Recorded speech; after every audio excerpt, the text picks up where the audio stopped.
This episode is about minutes 116 through 120 of The Empire Strikes Back with returning guest Justin Leo Kennedy. Hello. Oh, It's fine.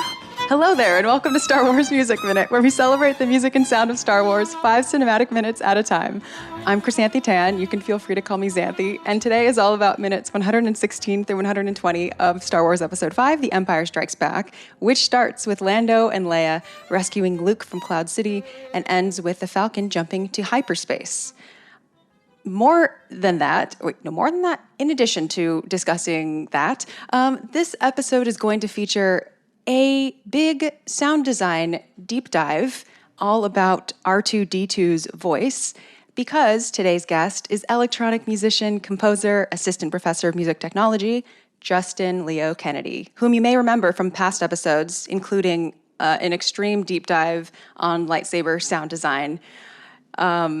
Justin, people love your episodes. You always bring so much to the show. I'm really excited to have you on today because though R2 has been, a mainstay in these films, we've never done actually a deep dive into the sound design of R2. And this set of minutes has a lot of really great R2 stuff. So it's a perfect time to do that. Hello. Hello. Thank you so much for having me back. The lightsaber deep dive is kind of like when you really want to go deep into something, but you can't justify it in your life because you're like, but I have so many other priorities. And then when you said, let's do the deep dive into lightsabers, I was so excited. So then when you really kindly asked if I wanted to be a guest again, I very selfishly tried to pick the most R2 heavy sequence I could find. So then I could then do another deep dive into Ben Burtt's, my favorite sound designer, Ben Burtt's sound design for R2-D2. Well, I'm happy to facilitate, to justify, to give you excuses to do this. Yeah. So listeners, you're in for a treat because, this deep dive that we're going to do, and by we, I mean it will be, Justin doing all of the heavy lifting.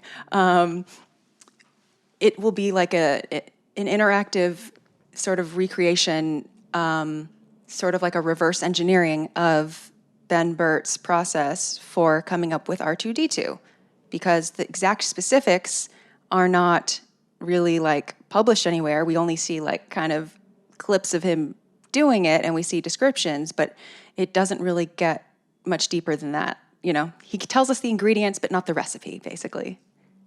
So You gotta love I'm it. excited. He did that with that's another movie, but he also he did do that also with the seismic charges, I want to say. Everyone wanted to know, and he was like, Oh, so he hasn't revealed that. He's revealed a few things, and people were real excited and asked him to go further, and he stopped. Wow. So I hope that he passed those recipes on to someone. there's always going to be dweebs like me who are determined to try to figure it out. Well, good. Whether he makes it public or not. Well, good. So here's how today's going to work. First of all, aside from R2 sound design, there's also just fantastic things happening narratively and in the music. So we will go through the 5 minutes kind of as usual. A lot of it, we're continuing the track that we already started last week, so it's not a completely new cue. We're kind of finishing up stuff. And we'll go through it, and then when we get to the first R2, good R2 part, that's when we'll take the deep dive. Yeah. So how does that sound, Justin? It sounds marvelous. Perfect. Okay, so we are starting with the Falcon is kind of doing a zoom by to pick up Luke, who's dangling from the weather vane thingy on Cloud City, and then we're going to hear him. Oh, that's very loud. Sorry. We're going to hear him jump in or fall in.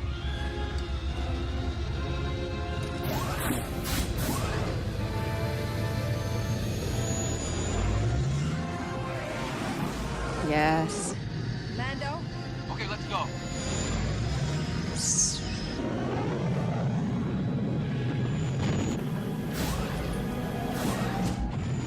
So already in that first 25 seconds, Lando has gone up the hatch, and Luke has just dropped into it. The music is very chaotic, and the sound as well is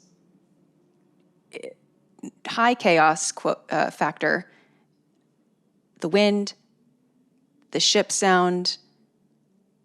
Yeah, what are your thoughts on this? The whole sequence for like that last bit in Cloud City, I mean, they're in Cloud City for quite a while, but pretty much from the Vader confrontation up through these minutes when Luke gets out of Cloud City, there's always this like chaotic, terrifying orchestra music going on. And so it makes sense because I just finished listening to your episode with Dan Golding, which was great, really great. And shout out to Dan Golding.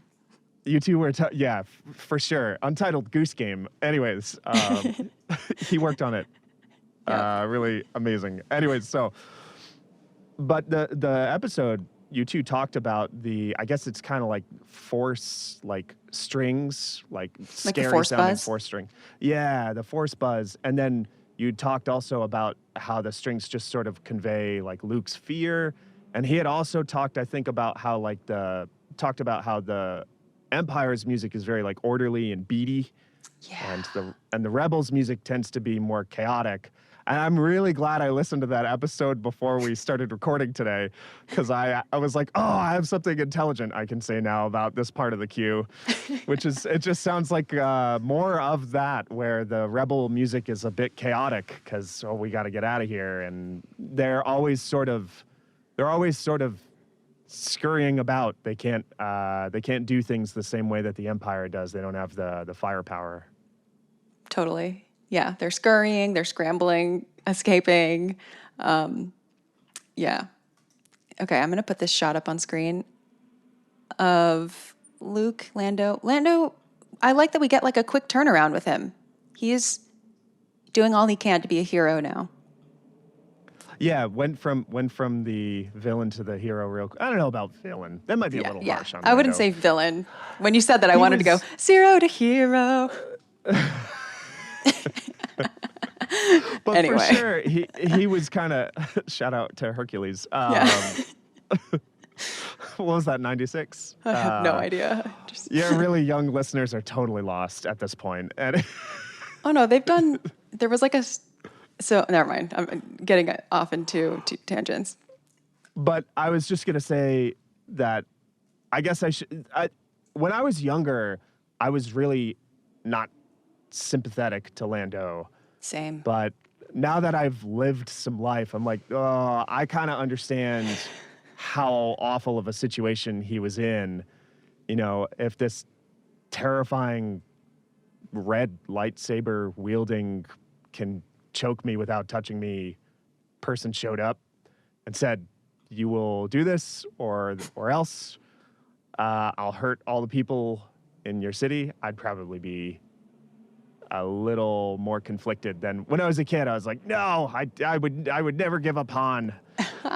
and I'm not saying I would necessarily, but I really sympathize a lot more with Lando now and his position.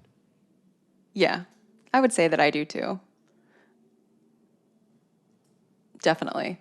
It seems to be a common thread amongst many guests this season, being like, I came around on Lando, actually. Yeah, totally makes sense. So the thing that we're hearing, first of all, I have been calling this the pseudo Bald Mountain type of motif, where, that we hear, and I won't explain it for the third or fourth episode in a row. I'm sure everyone's sick of me explaining that. But yeah, it is that like frenetic, frantic, scurrying, ominous type of thing. And then what we hear about 5 seconds in, we're going to hear a lot throughout this set of minutes. It's this thing. Dee-dee-dee. Dee-dee-dee. Okay, it's kind of hard to hear with all the sound design, but basically it's the the dark side melody, which is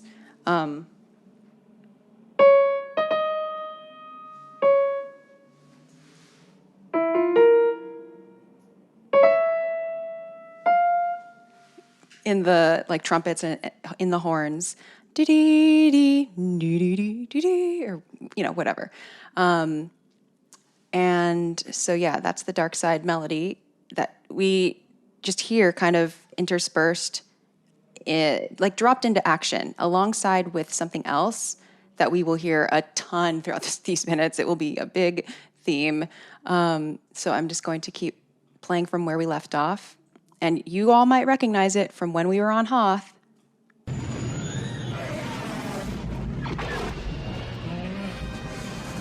So this is the dark side melody. And this background thing, that is the dark side ostinato. Now, the first time we hear it in this film is actually when the snow speeders they're out looking for Luke and Han, who have spent the night on the icy tundra. And because of that, I associate this music with Hoth. However, it was originally for here, and it was placed into Hoth later. So it really does belong here, but it appears in the film earlier. So I'm jumbled up in my associations with it. I didn't know that. Yeah. I don't think I knew it at the time, but while as much as I try to prepare for every episode, and the guests prepare so much, there are always things that I miss and I learn along the way, thanks to like listeners and stuff telling me. And so, yeah, that is one thing that now I definitely know for sure that cue was meant for here. I should have known something was up when I did the Shazam test, which is like sometimes I'll Shazam the minutes, so I'll see what the bots, but what not the bots, but what the algorithm picks up, like the track name, and it was telling me that it was like this track from the end of the movie, and I remember being like, but it's from the beginning of the movie, and obviously, because it wasn't just that the music was like that they copied that part of the score and then had the orchestra perform that same music. It was like they took the recording that was for here and put it at the beginning, so it's actually the same recording. It's wild how much was that an editor's room decision, or was that a composer's decision? Or certainly not a composer decision, because it was already recorded. It was out of his hands by then. It's just wild sometimes what changes when you've done the sound or the music for a film, and you work so hard and you labor over it to get it just right. No, this does this and this does this, and then movie gets done and it's like, oh, by the way, we totally changed this. Yeah. I don't know about the history, but I'd be interested to see if John Williams was notified at all, or if it was just like, surprise. If I had to guess, I would say it was probably surprise. I'm sure one of your listeners out there probably knows. Yeah, feel free to educate me, listeners. I'm all for it. Yeah. I want to know. Leave a comment, like, subscribe. Thank you. I would say that, like, being a film composer, this is just it's already part of your expectation, probably. Yeah, that's a really good point, especially by the time you get to a film of this magnitude with this kind of high-profile sort of reputation. Totally. All right, so there's the dark side ostinato, and what we have just started to hear as well is, okay, so narratively what's happening is Leia is sort of embracing Luke. I'll put an image on screen. Luke, who has just dropped in through the hatch. And we hear now this, I'll tell you what what theme it is after we hear it.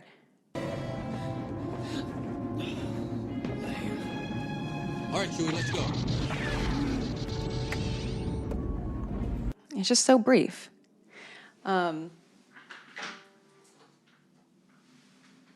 So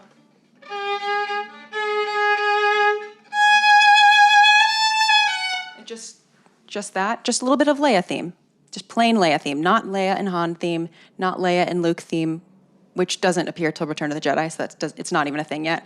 Just plain Leia theme, which we haven't had in, I don't know, in a little bit, because we've been getting a lot of Han and Leia theme these past few weeks. But yeah, this is just a little instance of Leia, just plain Leia theme. I mean, a very reasonable choice. Han is not exactly able to participate in any sort of on-screen activities right now at this point in the film. Very true. And I think it's interesting that when Leia's theme pops up, my brain wants it to be the Cloud City theme. And then when it's Leia's theme, it's almost a surprise. But so I almost feel like it's in the style or something of the Cloud City theme, which goes, you know,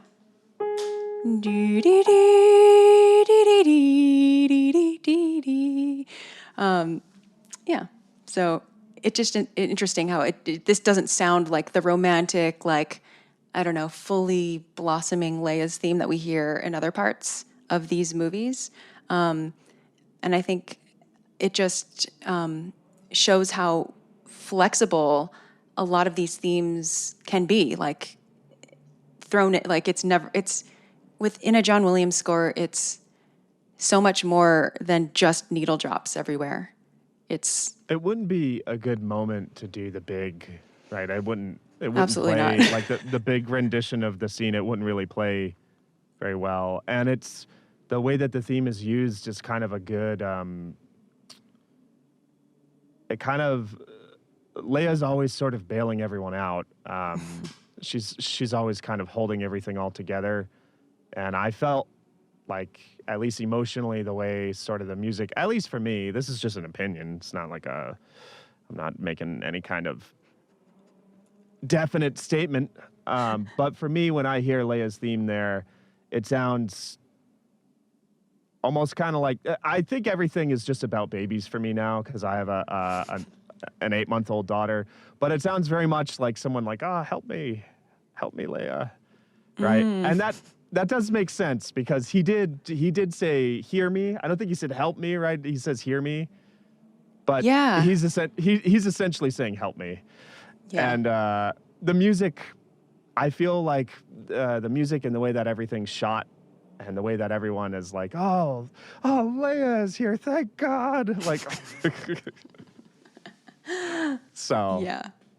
I would be thrilled if Leia saved me from something. I would know that I was really being saved. Someone needs to do a supercut of all the times Leia saved the day. Truly. Okay, so what we're approaching now is, this is a controversial part. Let's get into it.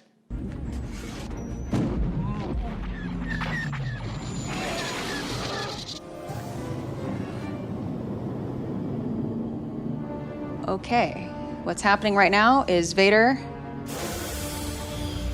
has landed on his Star Destroyer, and I'll tell you why it's controversial in a second.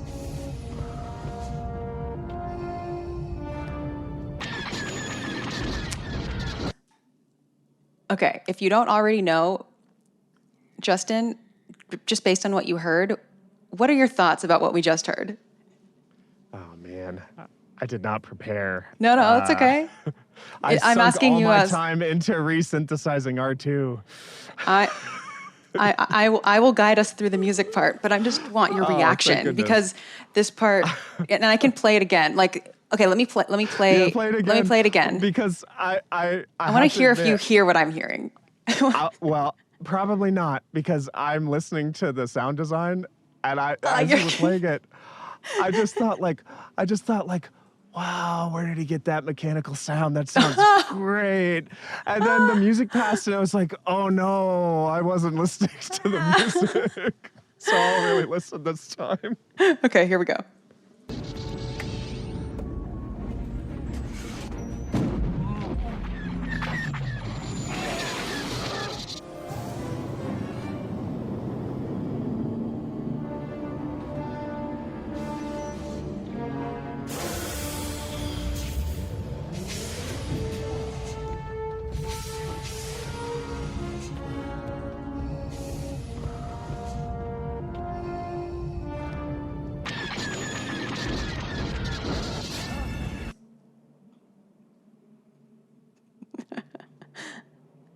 I got nothing. All I have is the bum bum bum bum bum bum bum bum bum bum bum bum bum bum bum. Sounds very similar to the asteroid field cue. And you know what? I'm sure that's validating for a lot of listeners because oftentimes when we know what we're looking out for, then we see it and we're like, can't you see it? I don't know. This happens, whenever. It happens when people don't like certain movies and then get, think that everyone can see the same flaws. When that might not actually be the case. It might not actually be as obvious to everyone, which is kind of good news in a way for many things. And I mean, I know you have very good ears, so the fact that that didn't raise... Okay, I'll tell you what I'm hearing. So first, what I'm hearing is this really abrupt, splicey sound right here.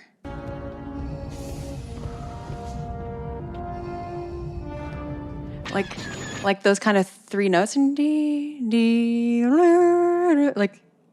it sounds like they were kind of just placed in there, it sounds like they were put there after the fact to me. And then definitely, now that you've mentioned it, now you're always going to hear it. Yeah. I thought nothing of it. I'm sorry. I'm sorry. No, I don't watch Star Wars the way you're supposed to. How are you supposed to? I don't know, but every time I watch it, so as a kid, I just was waiting for Luke to do a lightsaber fight, or when the prequels came out, I was just waiting for Qui-Gon to fight Darth Maul. So, and then as I got older, I just got really into the sound design. And so that really colored my judgment of the prequels because people would say, oh, they're so poorly written. And I was like, oh, I didn't notice. Because I was just listening to everything. So now when you bring up all this music stuff, it's like, oh, yeah, I wasn't even listening to it. I am always so fixated on the sound design and captivated by the practical effects in Empire especially. That's totally fair. And I always find, I'm hyper aware of music sometimes, although I'll say when I'm really enjoying a film, I'm not hyper aware of it. And I wasn't, it's just I'll notice it. And if I didn't like the music in a film, then I almost never liked the movie. They go hand in hand with me. If I thought the music was good, if I thought the film was good, it's usually that I thought the film was good and the music, including the music, was good. If the music I feel is really weak or something about the film is weak, if a score is amazing but the rest of the film is not good, then I have a hard time. Anyway, that's so music is really wrapped up into my final perception of the product. But where my perceptual gaps are obvious is when I'm talking to people about CGI and just certain other things. People will, be like, the prequel, Attack of the Clones or whatever. This is so visual. It's so visually distracting. I can't, the CGI is just so bad. And for me, I'm it's taken a long time for me to even just know how to notice certain things. Yeah, my wife had to explain to me what looked fake in the prequels because I had romance blinders on. And people have had to describe to me problems with Empire Strikes Back because I saw it and I was like, well, that's a great movie. Yeah. Sometimes I feel like a real outcast as a Star Wars fan because you don't hate everything. Yeah, I just generally enjoy stuff. And then if it's not what I was hoping for, I'm like, oh, it's all right. They'll do another one at some point. I'll go watch that. I think it's fine for that to be the norm. Okay, so back to this part. What happened is that this scene was added in the special editions.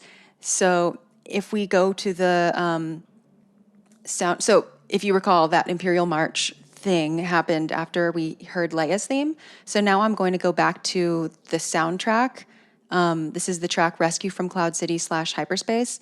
And I'll start from the place where Leia's theme comes in, and then you'll hear what happens after that, which, spoiler alert, there's no Imperial March after that because it just continues on with the original cue. Okay, so let's get into that.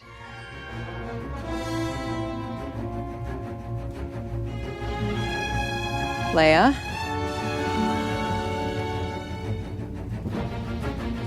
Just continuing.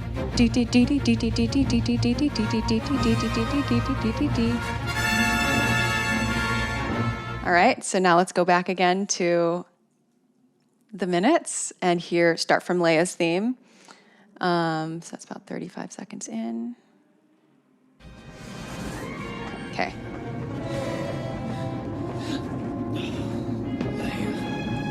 All right, Chewie, let's go. So it's continuing for now, but then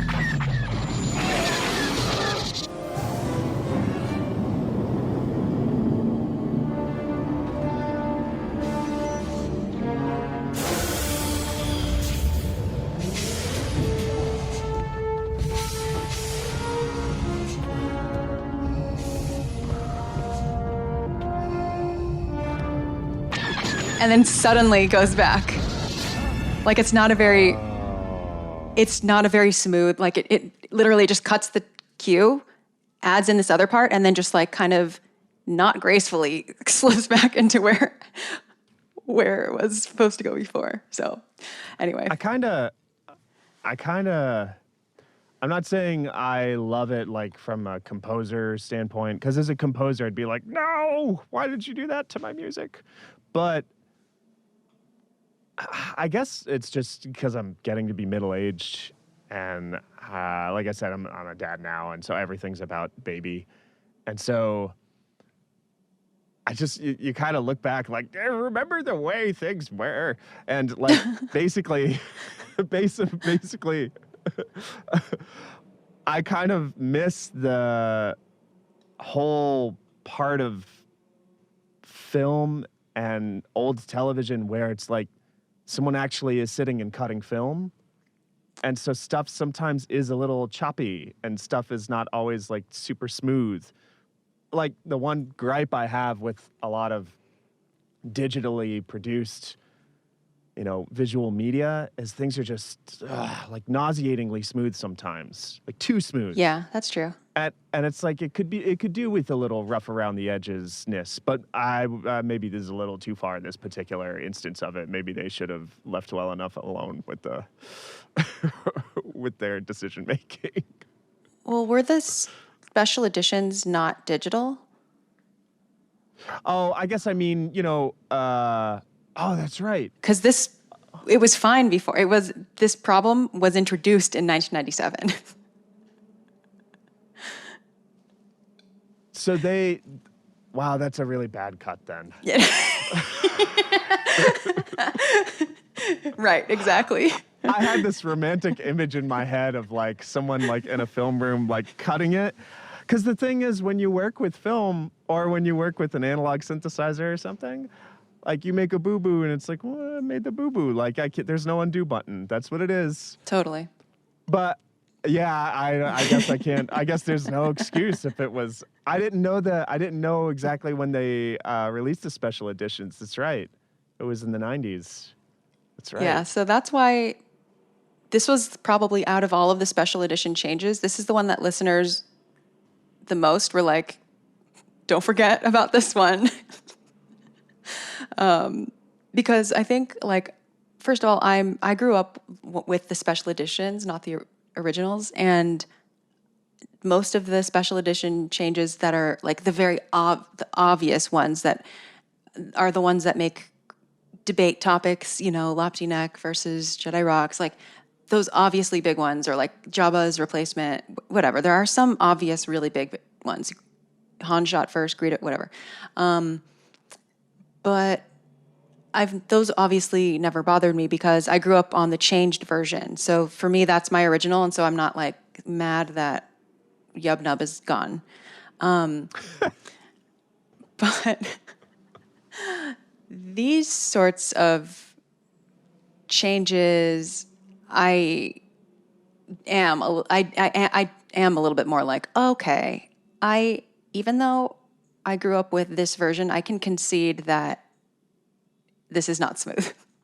I probably wouldn't have made the now that you've helped me understand and talked me through at this point, all of your listeners are just like, this guy is not a real Star Wars fan. Like, he's not in the club. But now that you've talked me I'd through all hope the that I'm things not in the club either. There should be no one club of how to be a fan. Well, what I'll tell you is now that you've explained it all, I could definitely, also concede like, yeah, I probably wouldn't have done that. Right. It was, and I probably wouldn't have kind of took it down a bad path. Well, I think the part that is very relevant to this podcast and probably why people wanted to make sure that I was aware of it is because it's not just like maybe a visual change. Because in Cloud City, one of the changes is that they changed the like previously white walls to like they made them windows and put like pretty stunning like Cloud City, images, and I love it. And but this one interrupts a cue, like it interrupts a musical cue. And a lot of the special edition changes are mainly visual. So that happened. It's great that now that I know though, because now I'll always think about that. How accessible is the non-special edition? Not very accessible. So, which is why it's been hard for me. Because I would love to watch it. Okay. I'll talk to you after we record. But that's one of the reasons it's hard to talk about special edition changes, because the original version, well, first it's hard to define what is the original version, because there are even differences between depending on which kind of theater you saw, you may have been hearing a different mix, like a mono mix, like not every theater was equipped in the same way. So there's like different mixes in theater. And then there's like, if you grew up watching it on TV, like they're just slightly different things for like all the different mediums. So some people grew up watching it on, Pete and Alex were explaining this to me. I forgot what it's called, but it's like this thing where were movies always widescreen, like 16 to whatever it was, 16:9 pan and aspect scan. ratio. That's what it was called. So there was this thing called pan and scan that people watching at home could watch, and so their TVs wouldn't be able to fit the whole image. But I think with pan and scan, it would like pan to the most relevant part of the scene. So like for years, they grew up on watching the movies at home, but like always having part of the frame cut off. So they couldn't see everything in the picture. Right. Wow. Yeah. That's wild. Yeah. That's so crazy. It's so different. Like, it's hard to explain to people now. Like, I teach young students who are super hip and relevant, and, they're 18, 19, some of them 20, 21, that ballpark. And it's hard to explain how chaotic releasing a movie was. It's still chaotic. It's still pretty chaotic. It's still really chaotic, but the problems are just, I mean, it's kind of like they're the same but different. Yeah. If that makes any sense. Yeah. Like, sound is still a huge problem, like, but it's a totally different problem. Well, it's not.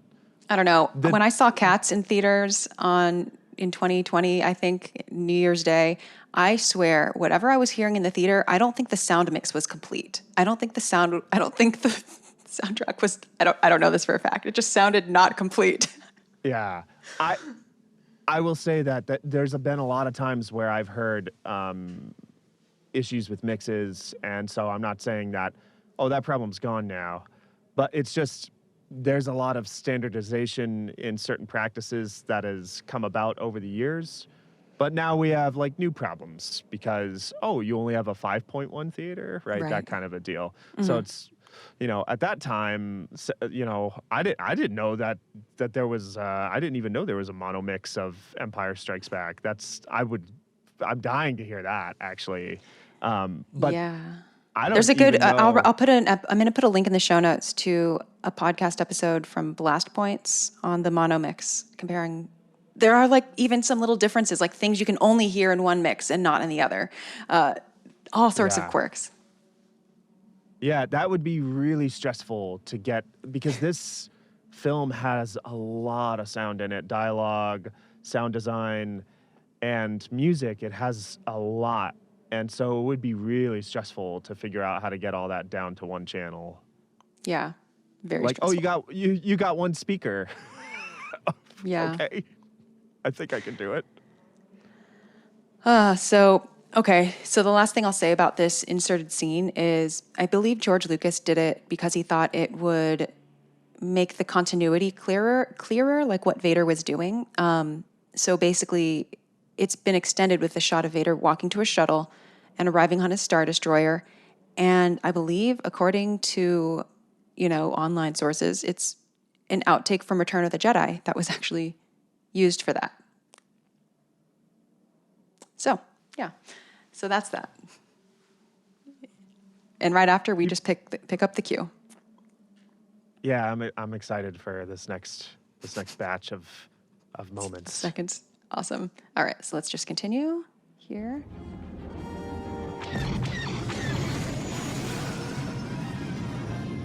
Star Destroyer. I love that trumpet flourish. This is all, we talked about all of this during the Hoth episode 4. The hyperdrive. All the coordinates are set. It's now or never. Punch it. And hyperdrive failure. They told me they fixed it. So I'll stop it right there. You love that. I love the hyperdrive malfunction sound, and I have a lot to say about it. But first, I don't want to step on your toes with music stuff, because if there's really good music stuff happening that I haven't thought about, by all means. Well, conveniently, we have talked about all of this in a previous episode, and I'll put a link in the show notes, but the episode was called Snowspeeder Macro Harmony with Jen Harding. I'll put a link in the show notes, but this cue is the same as what we were talking about in there. The main things that I'll point out are that string ostinato is just so great. With the brass on top doing the dark, the strings are doing the dark side ostinato, and the horns, trumpets are doing the melody, dee, dee, dee, dee, dee. And then just love those trumpet flourishes. It's like, dee, dee. One cannot simply sing a trumpet flourish. Yeah, let's not try that. Okay.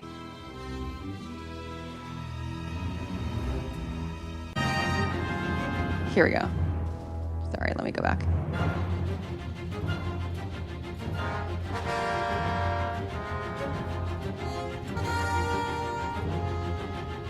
There we go. Oh, love it.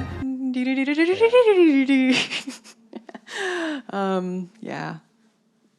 It just really feels like interesting- it feels like someone is like like they have like this luxurious piece of heavy fabric, like a drape, and they're just like airing it out. They're like going, I don't know, like tossing their big cape out, and it's like flourishing and rippling out in a very satisfying way. Yeah, I just think the interesting thing about you pointing out the trumpets is I didn't notice how many like little brass like motifs and punctuations were going on, but there's a lot of really nice like sort of the motifs and the little punctuations kind of get spread around through the orchestration really nicely.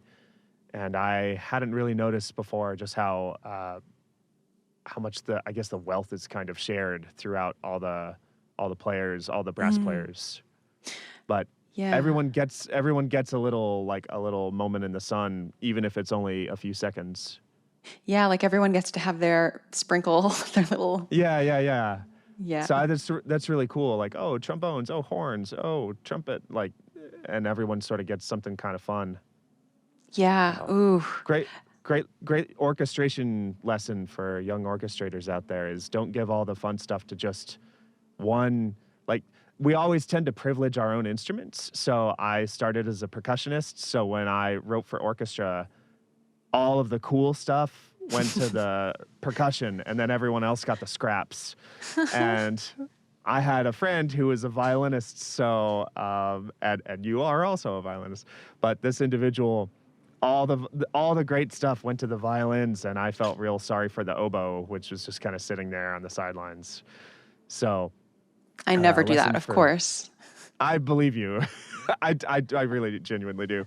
But yeah, young orchestrators out there, share it. Give everyone a chance to do something fun. I'm glad that you mentioned those little sprinkles that are shared between different players, because at the time that we're recording this, the episode right before yours comes out hasn't come out yet. So you haven't yet heard that conversation, but I have recorded it already. And, well, I guess, okay, wait, by the time this airs, people will already know that episode. Okay. So if you recall from last week, this is something that Camilla was talking about with me as well. Like, she brought up that there are all these, like, even interspersed, within dialogue, there are these there's still like little pockets of like little music like happening to like fill things in. And it felt so like John Williams. It felt so like, I don't know, it adds so much. What I was thinking, I knew I would say this today at some point, because I'm like, this statement is just going to come up at some point. This is one of the most complete movies I've ever seen. And I mean that across the board. So what you're saying, like, someone is talking and then there's like a little music in there that fills it in. Or if it's not a little music, maybe there's a little sound effect. And that's just the sound. But it's really complete visually too. And it's really complete. Like, every shot, I was listening to, again, that episode with Dan Golding, and he was talking about how the shot was, like, the editing was a real minimal type of process, because every shot, the director thought so clearly about how it's going to look in the final cut. Mm-hmm. And so then everything is like lit and planned and thought about like very extensively, right? I know I'm not a visual medium person primarily, but I'm sure there's more to it than that. But just when I look at the film, it looks very complete. It looks like it's been very thought through. When you hear all the dialogue is like exquisitely written, and the two main stories we have going on, like, really, that once they get going, the momentum carries all the way through, and they both kind of like meet up towards the end of the movie here, where right with Luke and Yoda and the whole Force thing for him, and then Han and Leia falling in love and that whole thing. Those two stories get told very, very clearly throughout the film, and they have a lot of momentum and a lot of direction.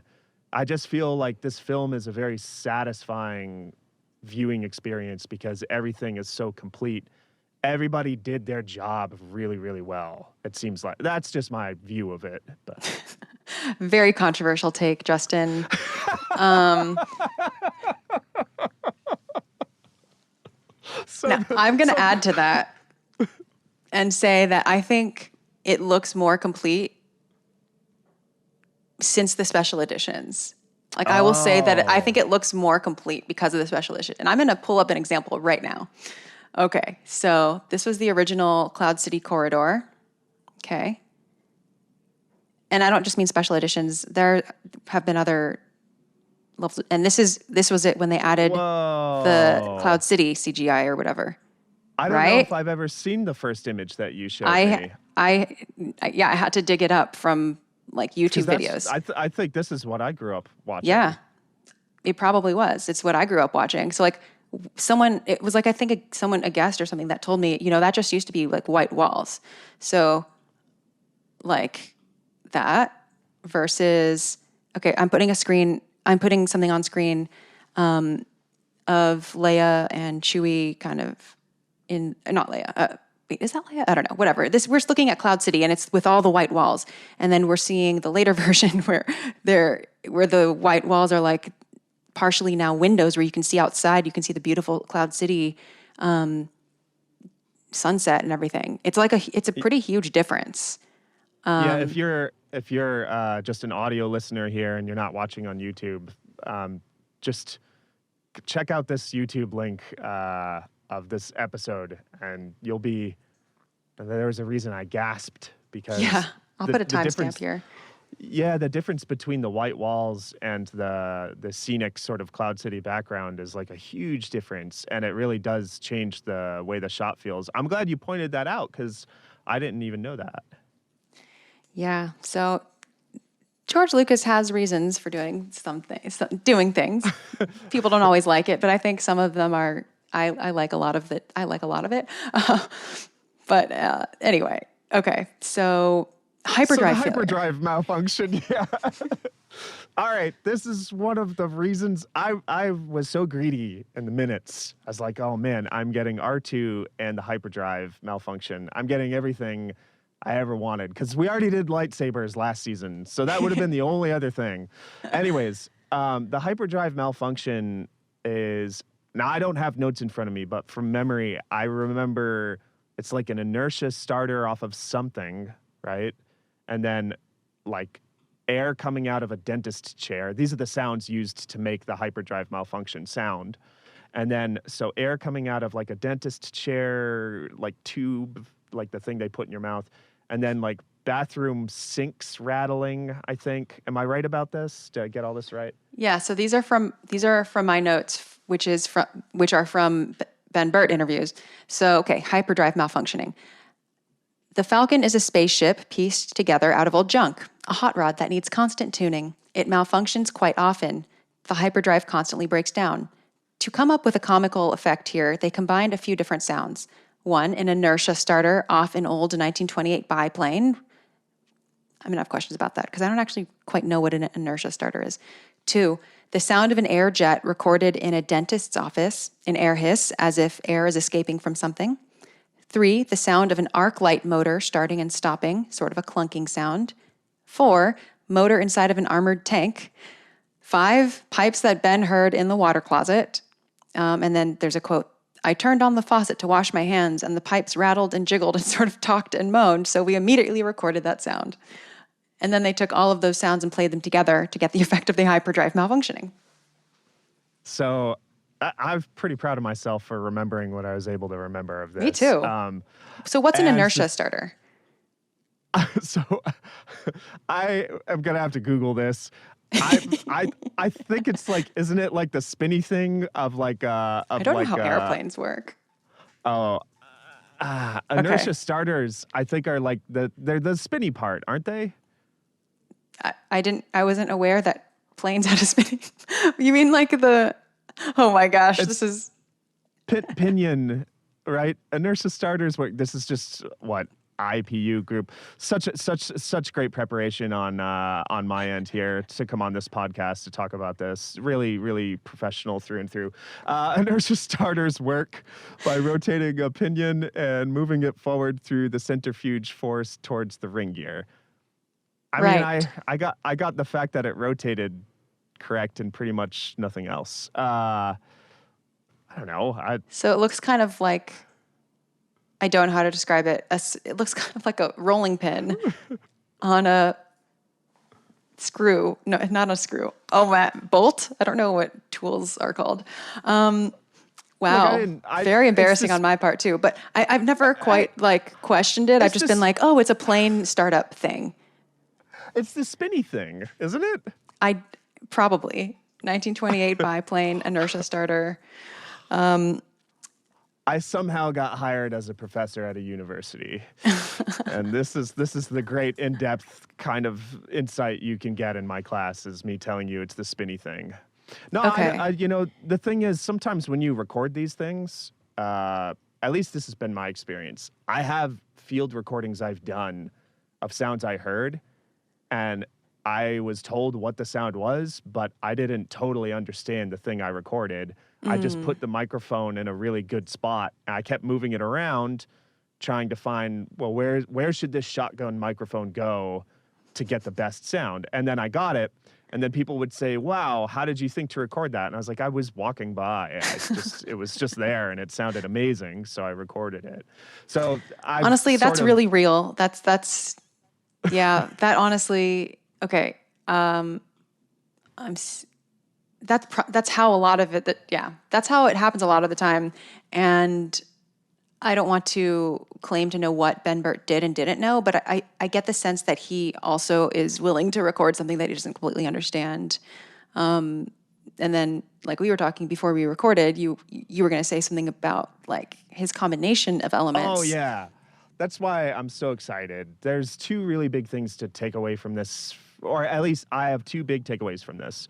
Number one is if I could in one word or one phrase sort of summarize one of Ben Burtt's hallmark or trademark approaches to sound design, it would be to say combining things, right? Yeah. So with the lightsaber sound, which I won't go into the weeds, we already did that in an episode, but with the lightsaber sound, everyone who's listening, he took two different recordings and found a way to blend them together. One recording was of the back of a television picture tube, essentially, and one recording was like the hum from the hum from a motor of an idling projector, like a film projector. So he took those two sounds, put them together, and created, like the hum buzz of a lightsaber, and then did a bunch of other stuff. But basically, combining things, right? Combines these two sounds with, this is another example of that, this hyperdrive malfunction. So you have all of these different sounds, and this gets into this idea that I don't always think gets talked about a ton when we discuss sound design, which is semiotics. There's a great I can't remember the title, but Ute Yakosh is the author of, I believe it's an academic writing of some sort. How do you spell that? I don't know if it's UtejE Yakosh, Jekosh. Okay, that's enough for me to Google. So I'm pretty sure that's how you spell her name. But she wrote, like, for a conference once, I was reading about product sound design, and the sound design of like products that we encounter in everyday life, because I was interested in that for something else that's like would be a tangent for a tangent for a tangent. I'm really interested in this stuff, actually. Very interested. Oh, well, I will try to maneuver my way into a good balance of staying focused on the hyperdrive and talking about product sound design. So for people who are out there wondering, semiotics is this idea of symbols in sound.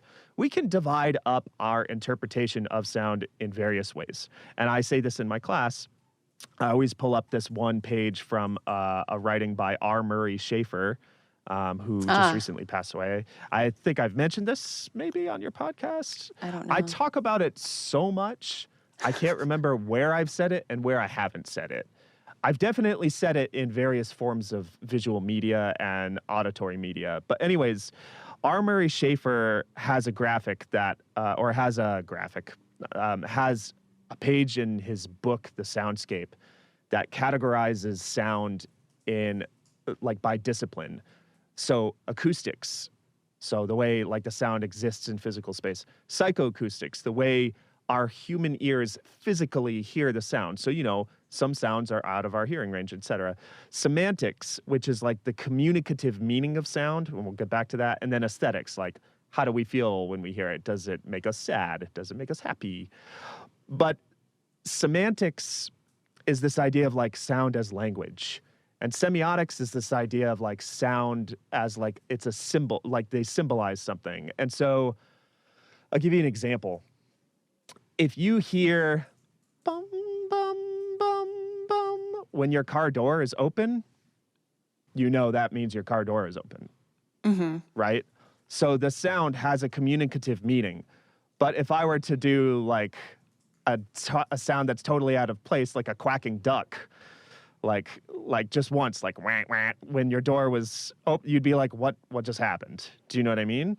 Yeah. So we associate certain like elements that are, like of sound, certain combinations of sound with communicative meaning. So another great example, one of the best examples, is an EKG machine. Everybody knows if you hear like beep, beep, beep, beep, beep, beep, beep, beep, that means you flatlined. That's a symbol for someone passing away, right? Yeah. So we understand that. And so the point I'm making is it's very interesting to me to think about Ben Burtt's process, because the inertia starter, so he needed something mechanical. He has to communicate something mechanical. The bathroom pipes and the dentist chair air hiss, to me, maybe the bathroom pipes, those two things kind of like something sort of not working, right?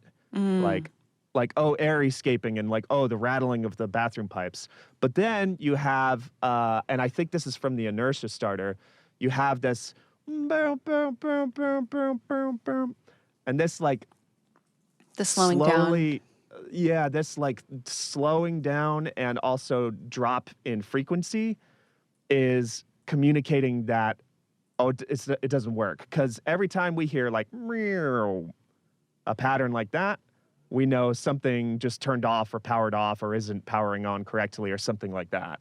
So there's a lot of like symbols in this particular sound.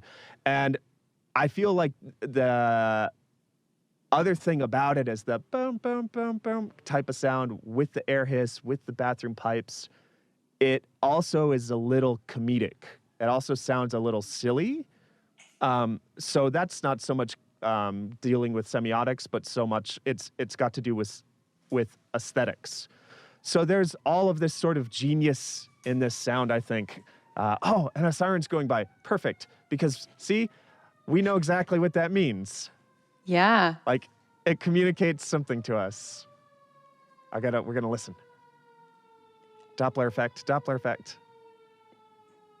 And if no one can hear the siren that's passing by my window right now, then shout out to my microphone and the podcast editor. Because there was just a loud siren that passed by. So Keep that sound in. So thanks, Nick. But what I was just going to say is the layering technique, the combining sounds technique that Ben Burtt uses, I think it does so much because, number one, it creates a unique sound that we identify with that thing because, oh, it's this combination of all of these different sound recordings. But number two, it covers a lot of things that need to be communicated, right? And it's important to separate out. When I say communicate, I don't mean communication of emotions. I mean communication of like linguistically, like understanding what something is saying to you, right? Like if you hear a fire alarm, that sound is communicating, get out of the building. yes, It's telling you something. It's not, I'm not talking about the feeling of fear. That's aesthetically speaking. So Ben Burtt's sound design, specifically for the Hyperdrive, it's kind of communicating, this thing doesn't work. Like you can hear that there's a mechanical failure. There's like air coming out of this thing. It's like rattling around, but it also aesthetically communicates sort of something kind of silly, kind of comedic. Like, oh, of course it's broken again. This stupid hot rod. Why don't you just sell this piece of junk and get a better Starship already, you know? Yeah, I love all that. I love that sound. And I got so much. You can go to YouTube and you can watch Ben Burtt pull the sound up on a mixer, and you can hear him solo certain tracks So you can hear them really? in isolation. Yeah, and you can see how he like balances the mix. Like, oh, how much air hiss do I need? How much bathroom pipes do I need? And you can see him like do the mix. It's incredible. And when I saw that, I remember feeling like it taught me so much about how I could approach my own sound design. If you find that video, can you send it to me so I can put it in the show notes? Absolutely. That's really cool. That just to be able to, because, well, that seems more granular than many of his explanations of his sounds. Like just hearing the different tracks soloed and whatnot, to be able to hear the ingredients before just seeing the whole dish, it would be really cool. Yeah. Yeah. So much good Ben Burtt stuff. Love it. That's so awesome. I'm going to be thinking about that. What was the the R. Murray Schafer? What were the 4 things? It was like psychoacoustics. Oh, I teach it almost every semester. The 4 categorizations of sound from R. Murray Schafer in the soundscape are acoustics, psychoacoustics, semantics, and aesthetics. Okay, thank you. Yeah, and Ute Yekash writes about product sound design.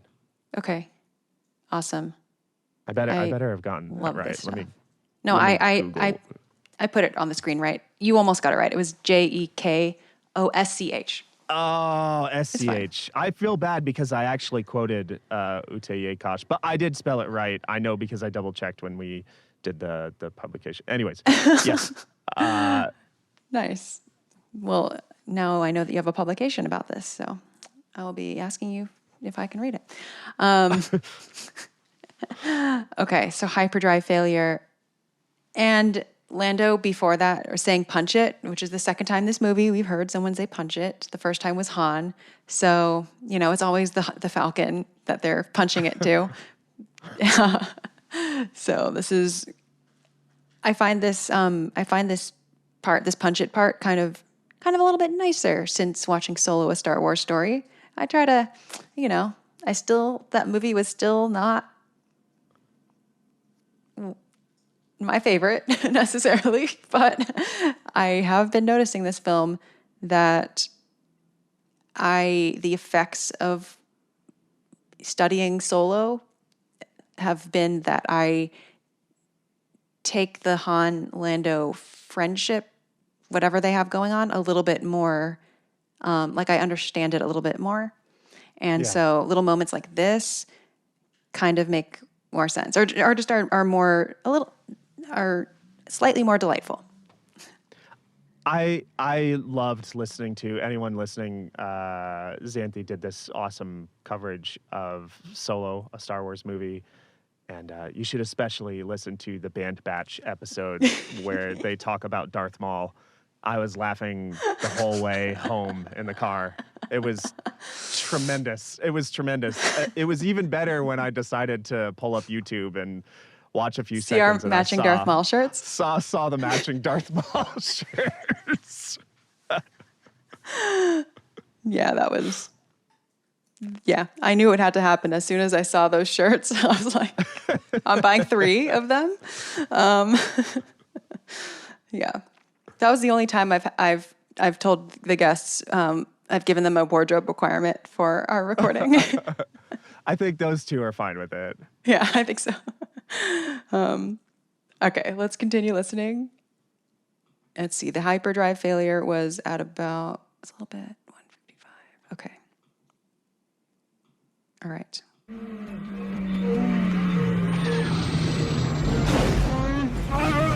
They told me they fixed it. I trusted them. They fixed it. It's not my fault.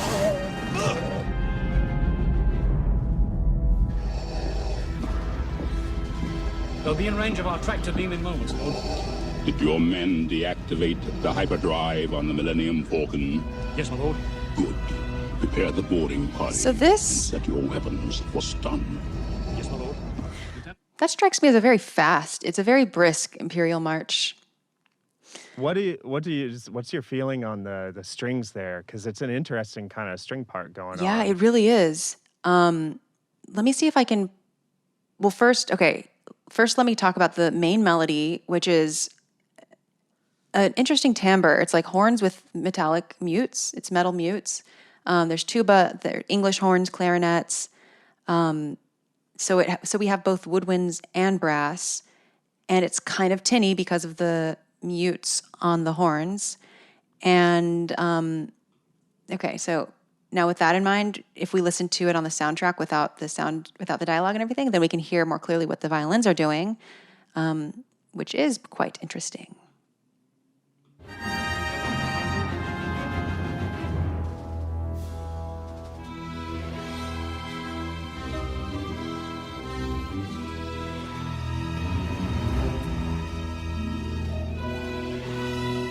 So it's continuing, but that it's quite a vibe. We have the low strings doing something different than the upper strings. They're kind of divided.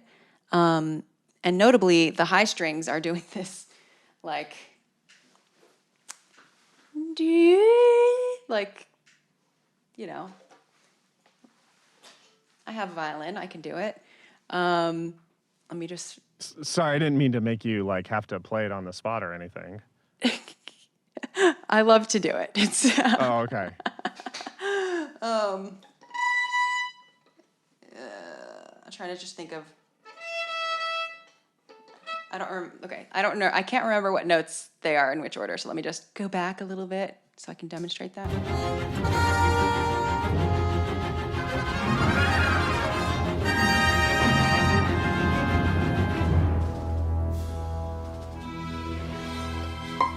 Yeah.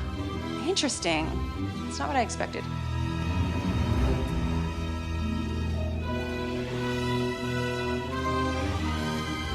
That was interesting. Okay, so perceptually, I was hearing a really big slide, and the first slide is actually only a minor sixth. So it's like, but because the gliss is, I guess, proportioned. I don't know. Maybe it's the way it's proportioned, the way that it is kind of stretched out. It's not just like. It's very indulgent, like. And then the interval progressively widens. So then the next one is going to be a major seventh. We're going to go from here to here, E to D sharp. But we're going to slide up to that. And then the next one is going to be an octave. Okay, let's go back to violin. And then it continues widening that gap. Or no, it goes.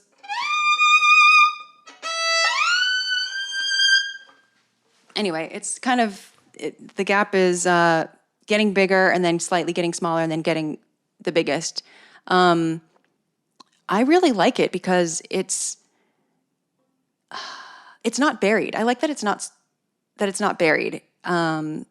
Yeah, in the mix, like you can really hear it clearly. It stands out even with all the other stuff going on.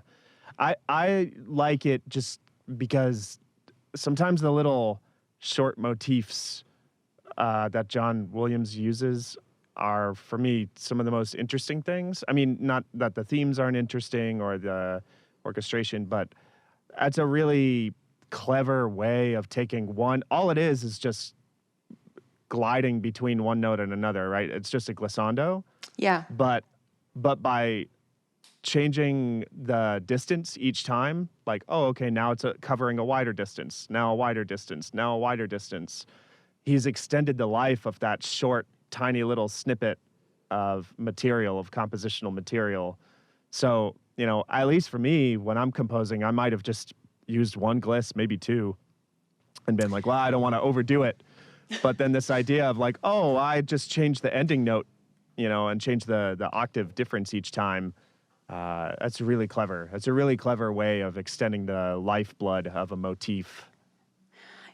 Yeah, I agree. And I'll also add that something that also contributes to the flavor of this is that, well, I was only playing one of the parts. I was playing the upper violin part, but there's also a second violin and there's also a viola.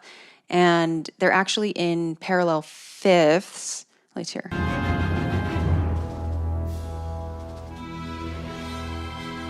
Yeah. So we have alongside. So parallel fourths, sorry. And again, then when we have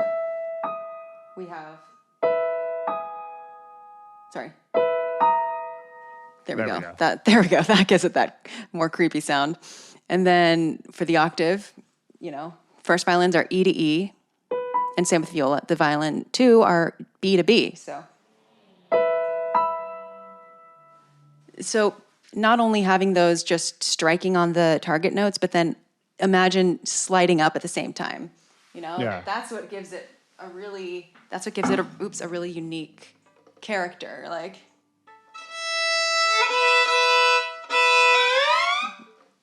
two notes sliding at the same time in kind of parallel. It's great. It's really cool. Thanks for breaking that down, because it was really fun to get to talk about it with someone who can play violin and get to have like a real demonstration. Oh, I'm glad. That's why I'm here. Obi-Wan Beam. Okay, so let's see. Piet is saying they'll be in range of our tractor beam in moments, Lord. And Vader, did your men deactivate the hyperdrive on the Falcon? Yes, they did. They did. Good job, as noted. I like how clear that is. Like that, clearly that was something Vader was doing. Vader, that is put in there for people like me who me. don't know when the 97, don't know that the special edition was 97, don't know what an inertia is, like, just kind of like I don't like, I'm just listening for the sounds. So here's the thing. That dialogue is really helpful though, because the first time you watch a movie, there is a lot going on. You're not able to catch everything. There are many intricacies in the Star Wars plot lines that have only dawned on me when doing 5 minutes at a time, because I think those little plot points, which is why I think the added shot of Vader arriving to the star, like on this landing, is unnecessary, because it's not something as a viewer that I ever needed. I never felt that I was missing. Wait, why did the hyperdrive malfunction? I need to know that it was like Vader's design. But it's good to know now that I'm paying attention. But I think I was just caught up, especially as a kid, just caught up in the action and like the big strokes of what's happening here. But yeah, I'm all for uncovering new understandings the more I watch it. But it is something that makes Star Wars work for me, is that the large strokes are often so important enough, and because of the music, I think, carried enough that I'm not left scratching my head going like, wait, I don't understand why the ship went from there to there. It feels inevitable as it's happening. I'm just like enjoying it as it's happening. I think the music plays a really big part in that. All right. So then after the dialogue, that's where we were, right? Yeah. They'll be in range of our tractor beam in moments, Lord. Did your men deactivate the hyperdrive on the Millennium Falcon? Yes, my lord. Good. Prepare the boarding party and set your weapons for stun. Yes, my lord. Lieutenant? Yes, sir. Noisy brute. Why don't we just go into light speed? Droids motif. Dee, dee, dee, dee, dee. The hyperdrive is deactivated. The city's central computer. And now we're getting to some great Artoo dialogue. No better than to trust a strange computer. Ouch! Pay attention to what you're doing. Okay, I should stop at this point. It's Artoo's time to shine. Yay! I love R2D2. The thing that I'm gonna say before I even dive into how the sounds are made is R2D2 goes back. Remember, folks, earlier in this episode, we talked about how sound designer Ben Burtt, one of his trademark kinds of approaches to sound design is to combine things. So he took the sound of a synthesizer. We will talk about what kind, but just a synthesizer for now. We'll start with that. And he made some typical sci-fi sorts of sounds that you can make using a technique called sample and hold. We'll get to it. But the point is, he made sort of classic, like, sci-fi type sounds. And it didn't, he said it felt like, I think he said in an interview it felt too cold or just didn't feel like right for the character, essentially. I might not have the exact quote, but that is essentially what he was communicating in the interview. And so he said what it was missing was this human performance, right? It was missing, like, it needed a human performance because Artoo is kind of like a baby. We're supposed to, we as an audience, we're supposed to love Artoo. We're supposed to find him adorable, right? And so Ben Burtt combined the sound of his voice making like little baby sounds with the synthesizer. So the synthesizer is kind of like the computer or kind of like the machinery, kind of electronic part of it. And his voice is kind of like the emotional aspect of Artoo. And he said, his thought was, like a baby can't say, this is so perfect for my life right now. A baby can't say exact words, but they can communicate meaning. They can communicate like feeling, right? And so kind of like little baby sounds is perfect. And if you listen to that, the sound design is so brilliant. Like the semiotics, like the way it makes the aesthetics, like the way it makes you feel. You hear this conversation between 3PO and R2 where he says, "A city computer told you," and R2 almost responds like one of my nieces going, "That's right, yeah." Like kind of, like a baby, like, "Yeah, I heard it from the city computer." What? You know not to trust a strange computer. Why not? Kind of like the sound is like so perfect. And you can really hear that there was it's not just, it'd be easy to make the mistake of, oh, let's just throw electronic sounds in there because it's a robot. But Ben Burtt thought about it a lot like, no, this is a character. And R2 is communicating something back to 3PO with these beeps. These beeps are not just inconsequential or insignificant. They're saying something, And R2, like people in the franchise eventually learn, 3PO's, I think, the first, right? But I think others learn how to understand R2. I think Luke, at one point, can understand R2, right? Yeah, although I have learned also that sometimes when he's flying his X-Wing, like he's reading like a transcription of what R2 is saying on his computer. But I do feel like they understand. Similarly to how many characters basically understand Chewbacca. Yes, right. It changes depending on what is needed in the film. Yeah. So perhaps, I don't know. I don't want to get angry Star Wars fans. But the point is, R2-D2's voice is brilliant, and I love it, and I'm obsessed with it the same way I'm obsessed with lightsabers. So, of course, is it okay for those who are viewing on YouTube if I share my screen? Yes. I will answer for the people that we will not hear. Okay. Let's do it. I'm sure. All right, everybody. So all right. The name. What are we looking at? Yes, good question. So the gray thing that you just saw, this is basically sound making software. It's called Ableton Live. You can make music in it. You can make sounds in it, sound effects. You can do all kinds of stuff. Record audio, like your voice. But this is a little plugin. A plugin is basically it's a piece of software that can be nested within another piece of software. So this is a synthesizer. It is an emulation of the synthesizer Ben Burtt used on this film. So there's a synthesizer named an ARP 2600, ARP 2600. I actually didn't originally know that this was the synth used for Artoo's voice. Interesting trivia, if you go back to the first Star Wars Music Minute episode I ever did, I took a wild guess. I was like, it was probably an ARP 2600, maybe? I want to say that would make sense for the time. And then it was. And I was like, woohoo, good guess. An ARP 2600 is an analog synthesizer.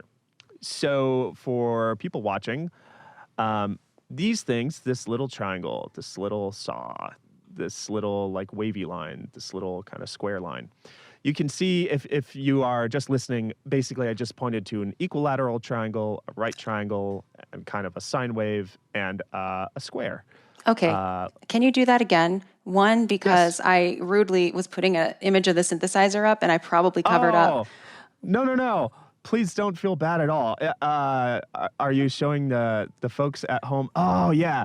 Okay, so we'll go with what Xanthi has, and then I'll get back to what I was just saying. So that is an ARP 2600. Now, the interesting thing is the image that Xanthi has pulled up, everyone. It's without the keyboard. Yeah, for folks who are just listening, these old synthesizers, a lot of times you could use them without a piano keyboard. So it would just look like this sort of big brick thing. But sometimes, now there's an image on the screen that has a piano keyboard, you would have musical notes that you could press. So the interesting thing is you don't necessarily need the keys in order to generate the sound. That's the beautiful thing about it. So with this ARP 2600, this is an analog synthesizer, and the way an analog synthesizer works is the electronic circuitry itself is creating electrical signal that gets turned into sound. And I'll explain the difference between like an analog synthesizer and a digital synthesizer as simply as I can explain it. When you have an analog synthesizer, the electrical signal gets converted, let me start again. When you have an analog synthesizer, you can just plug right into the back of a speaker, and sound will just come out of it. When you have a digital synthesizer, you are more than likely using a computer these days, but there exist digital synthesizers without like a laptop or a desktop. But when you have a digital synthesizer, it has to go through a conversion process. And this process is called, the acronym is DAC. And so basically what that amounts to is digital to analog conversion. So a digital synthesizer has to go through this conversion process, and what happens is sometimes the smoothness of the sound gets a little bit lost, but the sound happens so quickly you may not notice. Digital synthesizers are really popular now. You got to remember when The Empire Strikes Back came out, though, personal computers were not a huge thing the way that they are today. So analog synthesizers were a lot more common because having possession of the digital technology that'd be capable of doing that would be quite a thing. So analog synthesizers were kind of all the rage. What year was Empire shot and made? Like 1979, it came out in 1980, but... So the really interesting thing is when we start, the first one is A New Hope is 77, is it? Yeah. So in the 70s, that was really kind of the peak of analog synthesizers. And then the 80s is when we got like a digital sort of synthesizer revolution. But if you're in the 1970s and you are in a recording studio, it's quite possible that on hand they have an analog synthesizer such as the ARP 2600. And this is where you get quite a number of sort of classic kind of sci-fi sounds. So in any event, the synthesizer used is an analog synthesizer named an ARP 2600. The ARP 2600 has different waveforms, which I will point to in a moment. Do you want to get your screen back on? Yeah. So. Okay. Wait. Do you mind if we, as someone who is, okay, this is a semi-modular synthesizer, right? This should be. I just consider it a modular synthesizer. Okay, sure. Can you explain that? Because I think synthesizer is like such a big term that even just seeing that there's no keyboard here, you're just like, what am I looking at? So can you explain modules? Yes. And semi-modular might be accurate because I'm using it here in okay, yes, I will explain. Let's do that. Because I'll put up this is a different synthesizer, and you can see that something that they have in common is that, first of all, there's like lots of knobs and like they're called modules. We'll talk about it later. But here you can, in this image now, you can see that there's lots of little wires hanging out. Those are called patch cables. And that is what you're literally routing, like one module to another. One module might be generating a sound, and then you might, you put it to something that will filter it, or like, you can put it to something else. And then at the end, you're going to put something in, probably a DAC, or maybe not, or whatever. You're going to put your final part of the chain will be putting it into whatever your speaker is, or to get the sound out. But you can really visually see, how you are shaping a sound just with these patch cables. So here's another one. You don't need to necessarily use patch cables for that's you're right. I do think you're correct in saying it's a semi-modular analog synthesizer, in that, like, what that basically means is if you didn't use any cables like plugged into the front of the thing, sound would still come out of it if you knew how to trigger it correctly. Yeah. But I like the fact that you can use the cables so you can send things to different places. So basically, just think of it this way. Each cable is like a way of saying, I'm going to send the audio from point A to point B. So send the sound or send the electrical signal from point A to point B. So I'll give you a real simple example here. So this is called an envelope follower. So basically... Where are you pointing? Ableton is so small, so... yes. So I will circle it on... So in the top left corner, there's a block that is basically, it says preamp. And this is where, like, if you wanted to plug a microphone in, you basically could. And I have that going to this envelope follower. So basically what that means is, like, if I were to talk into this microphone, it will generate an electrical signal, and I can send that electrical signal to different places in the synthesizer to control it. So that sounds very confusing. Let me put it to you this way. What I've done with these cables is make it possible for my voice to control something on the synthesizer. That's what I've done. That's what I have 2 green cables, and that's their purpose in this instance. So, what are your?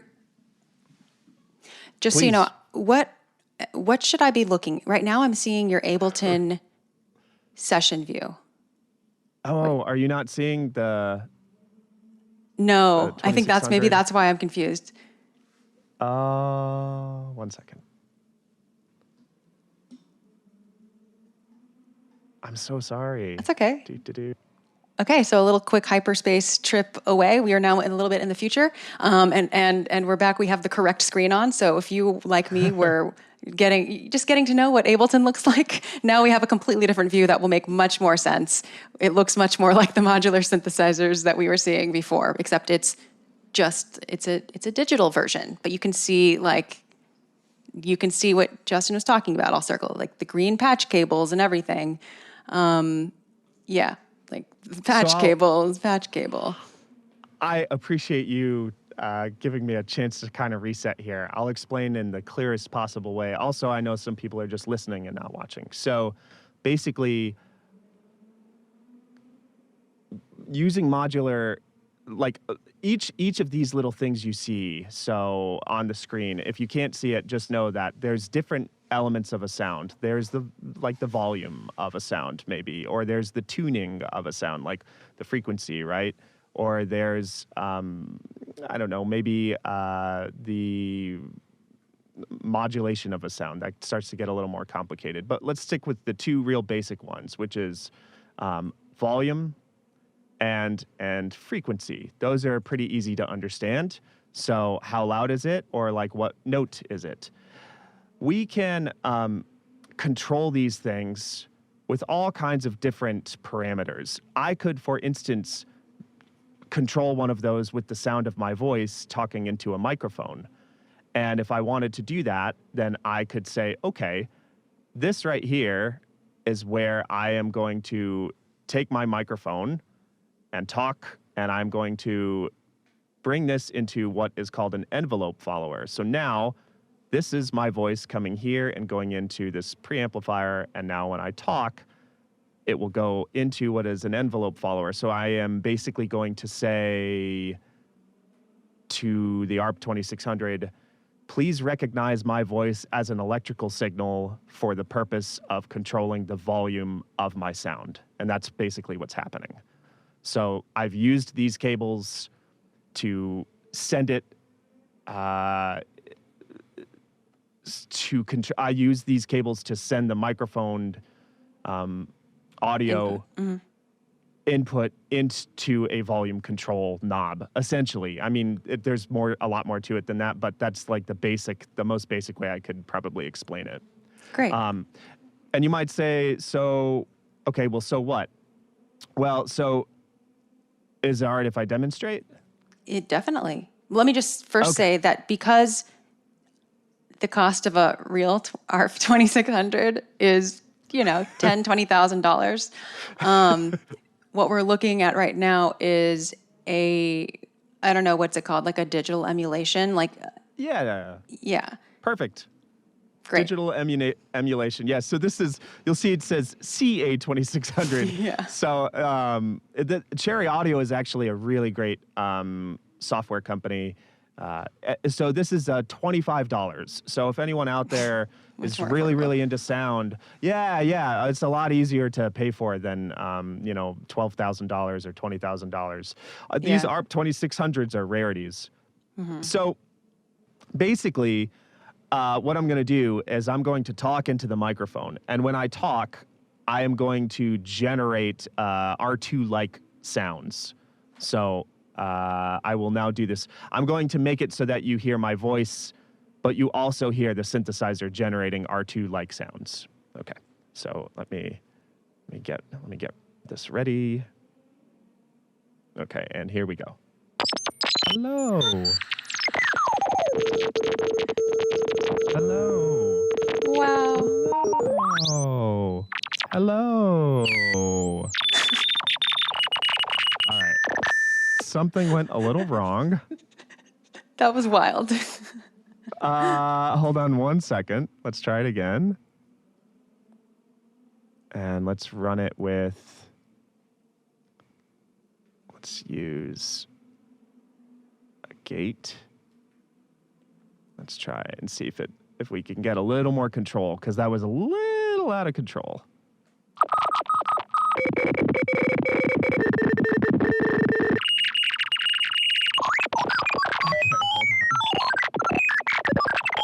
It worked so good when we tested it, didn't it? It did. It really, I can attest to it.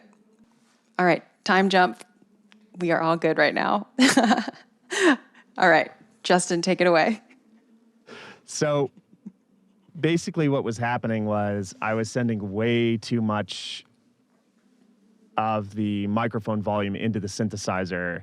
And so it just constantly heard like even the smallest tiny little sound, even just the sound of the room. And it was triggering the synthesizer nonstop. And what I needed to do was turn down, this is called the envelope follower preamplifier amount. Basically, if you don't know what any of that means, just the amount Amount is a word we all understand, right? Yes. I'm sending too much microphone to this synthesizer. It was the problem. Gotcha. And I was trying to figure out how to turn it down. So now I will finally demonstrate hours into this recording. Thank you, Xanthi, for your patience. I worked so hard. We're watching on a this genius patch. at work. No, Justin, So we're grateful for what you're bringing. No apologies needed. All right, people. This is what I've sunk my time into this week. Prepare yourselves. All right, so I'm going to talk into the mic, and it will make Artoo like sounds. Every time I talk, it will make some beeping. You will see a few things like move. If you are watching on the screen, you'll see me move a few of the like faders. That's kind of changing the way the beeps behave. But my talking is what is going to make the volume of all of them come alive, basically. So here's the demonstration. And I'm just going to say some normal words at first, and then I'll make baby sounds. So here we go. Hello. My name is Artoo. Hello. It's very nice to see all of you. Oh my gosh, it's been a really busy day. I don't really know what I'm going to do right now. And this synthesizer isn't really working the way I wanted it to.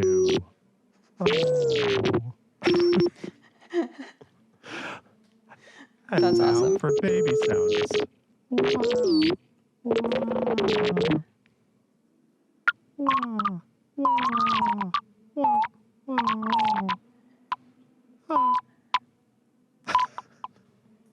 So, All right, so why are things moving?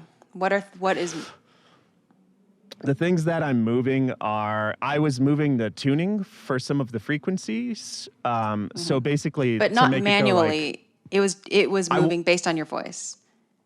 I was moving the tunings manually. Okay. And so I watched a video of Ben Burtt, and I saw him actually put his hands on the synthesizer, and I was like, oh. So he's talking and he's moving parameters around. And I also saw him perform with the keyboard as well at one point. So here's a couple of things that are happening. The first thing that I'm doing is I'm changing just the tuning. So if I were to just get constant sound, let's see how this sounds with, if I just hold a note like,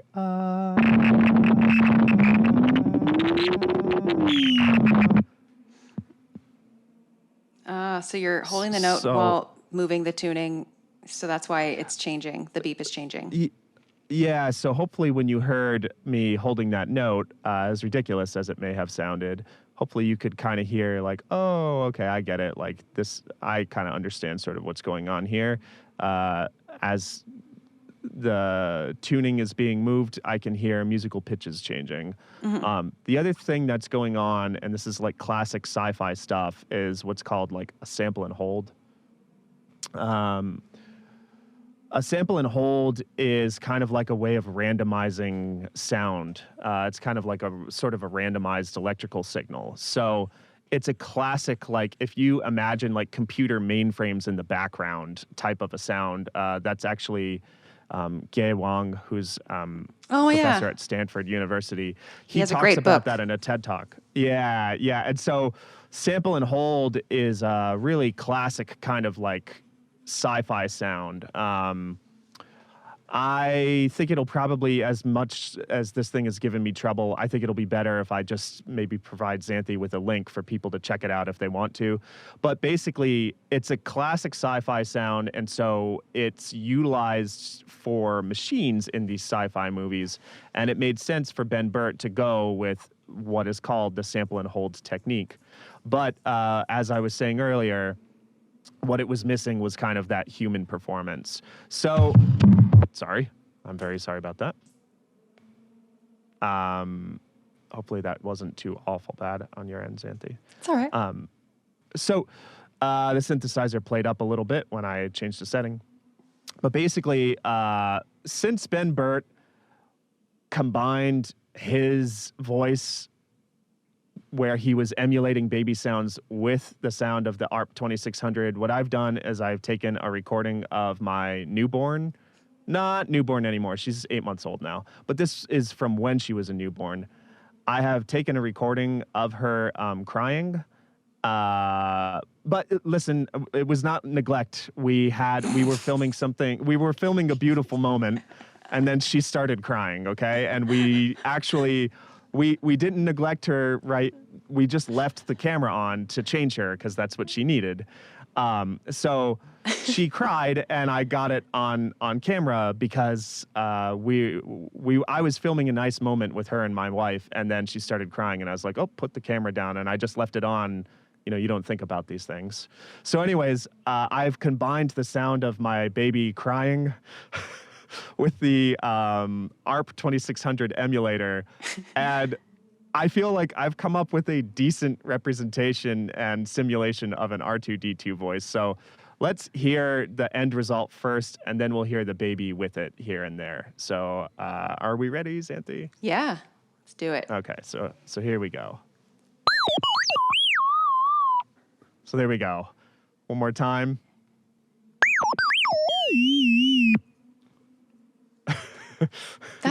It's fascinating. I have so many questions. First of all, that sounds really good. Now, can we just hear what the baby sounded like? Let's hear just the baby. I'll mute the synthesizer, and here's just the baby. One more time. One more time. Poor thing. She's like, change me.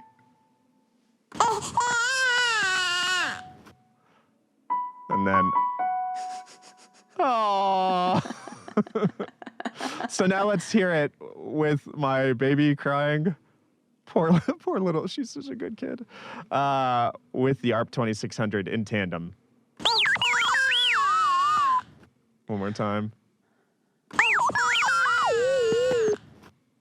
So getting a little clipping here. Let me see where that's happening.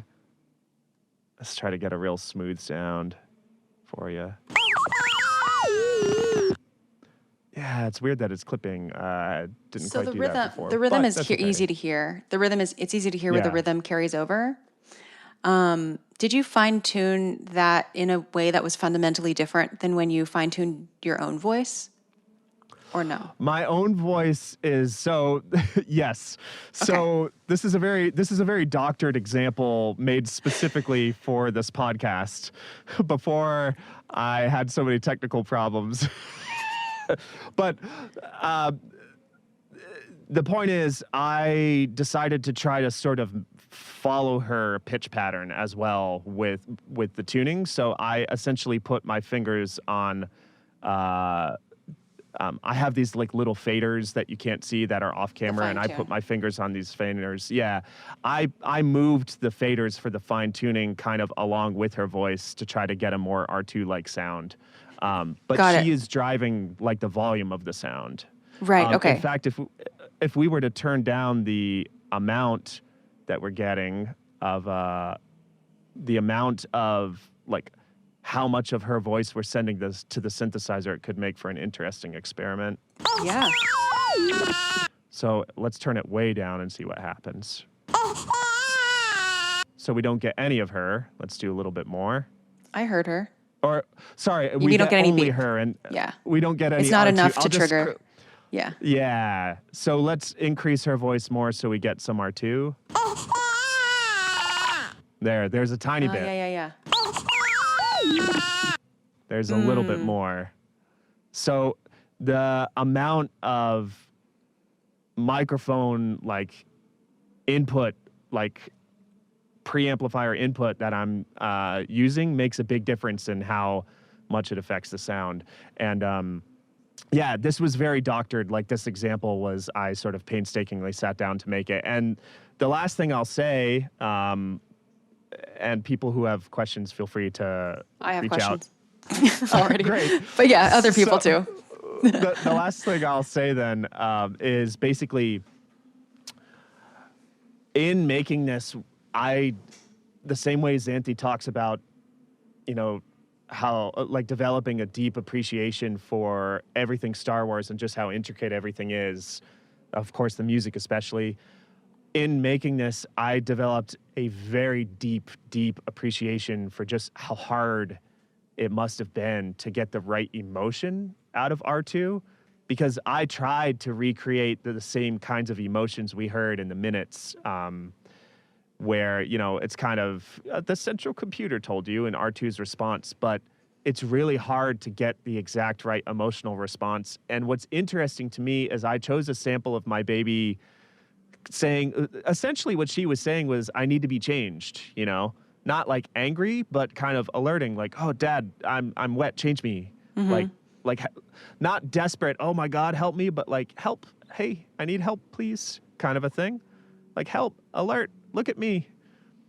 And the sound that R2 kind of makes here sort of reflects that. Almost like, I almost feel like it would fit better in the scenes on Dagobah where he's alerting Luke, hey, the X-Wing is sinking, you know? So if we listen, I could almost hear that maybe being dropped in a little bit if it was fine-tuned a bit more, but let's take a listen. Let me mute my child. Okay. Like, That's what the result is without her? Yeah, without her. Oh, yeah. So I almost feel like some of that is kind of what you get on Dagobah, and I feel like the vocal performance of my daughter and the emotion she elicited in the way that I deliberately put that into the sound design, like I didn't try to get the emotion that she elicited, but I followed her pitch pattern and I kind of tried to really convey her voice as R2. And what I did was, not knowing this, I sort of like, aesthetically speaking, kind of like transferred her emotion into the electronics.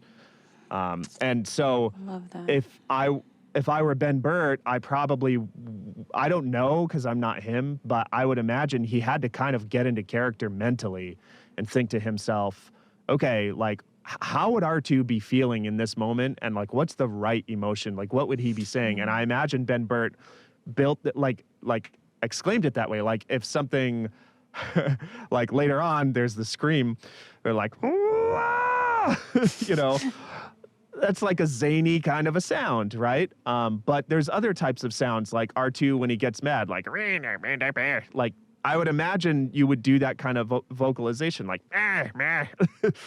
and maybe that would help get the sound, the electronic sound, to be more into the right emotional wheelhouse. It's really like, I know that I'm so deep in the weeds, and you know, my compliments to listeners who have followed along this deep into the journey. But I hope you can get this idea, this appreciation for how working with synthesizers, especially modular synthesizers, semi-modular as well, even if it's just an emulation, working with these things, you can get so deep into thought, and I say to my students, you go so deep into the sound, and you come to these epiphanies and realizations about the nature of sound that if you were working with something that was more immediate, like the way a smartphone just kind of does whatever it is you would like it to do, like right away, you don't have those same epiphanies because it's just so like easy to figure out. The fact that it takes a little bit more thought and like puzzle solving sort of brings you into this like beautiful kind of like realm where you can have these, I don't know, really moving realizations. So there's my speech. That's really, wait, no, can you go back? Can you go back to that view? Oh, sorry. Yeah. Can you, okay.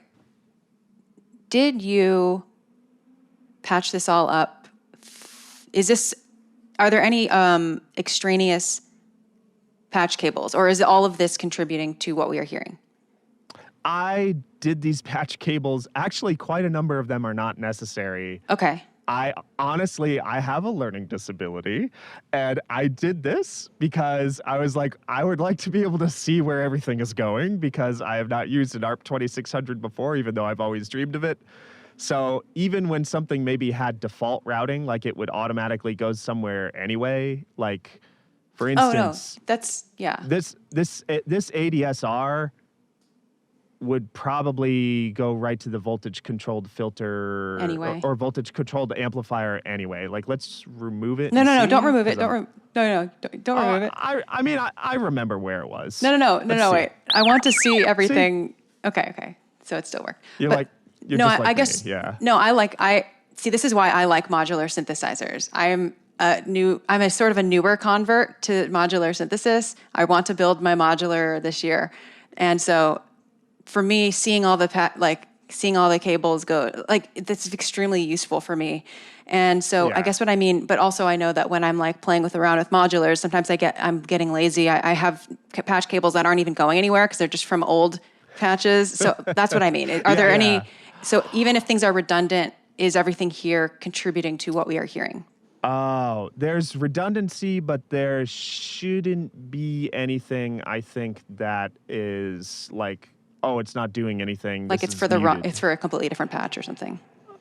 Yeah, there shouldn't be anything like that. Okay. I do have an R2D2 experiment #1, and this has stuff that's all wacky. Let's listen to like the a same preset? exact baby. Oh yeah, it's terrible. Let's listen to this same exact baby recording and hear just how inaccurate it is. So this is my first attempt at the R2D2 voice, which was a miserable failure. Oh, interesting. It's so low pitched. Yeah, so let's try increasing the frequencies, I guess. And moving, I guess, the filter cutoff might help, but let's try again.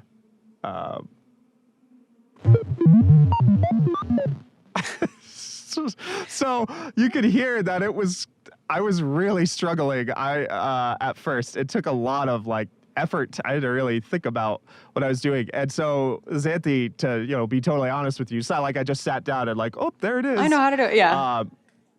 When I sat down, this was my first attempt, and I was like, that sounds kind of vaguely like a computer, sorta, vaguely like a machine, because the sample and hold is in there. So it's like, okay, but it does not sound in any way, shape, or form like R2D2. so let's maybe put the fine tuning up here, see what this does. Oh, that's gonna be loud. Here, let's pull that down. There. Yeah, I mean, not very convincing. That's a little closer. So then I worked at it, and this was my second attempt. I think this was pretty close. I don't remember, though. Yeah, that's a little closer, much closer. Did you go from having one oscillator to two oscillators? Yeah, so I thought adding another would really help. So that's what I did for the third Can you explain what an attempt. oscillator is? So I'm just looking at his patchwork here, and I see that there's one oscillator here, and there's a second oscillator here. So an oscillator is what gives you the first. You explain it. Thank you.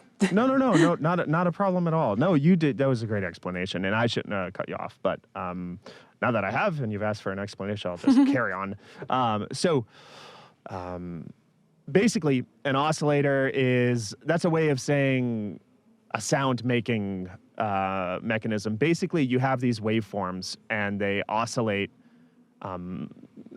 Let's think in terms of polarity, they oscillate up and down. So let's take the shape of an equilateral triangle. We would call that a triangle wave. So the triangle, first you have the line of the triangle that goes up to the center.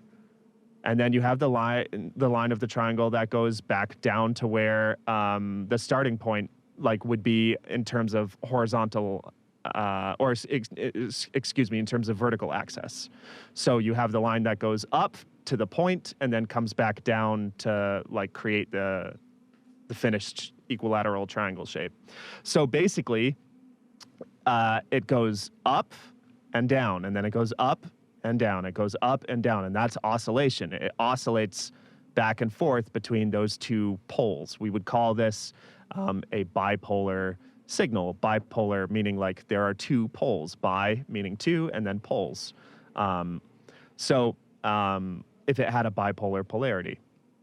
So basically, the faster it oscillates, the faster it goes back and forth, the higher the pitch is. Frequency. The higher the frequency is. The slower it goes back and forth, the lower the frequency.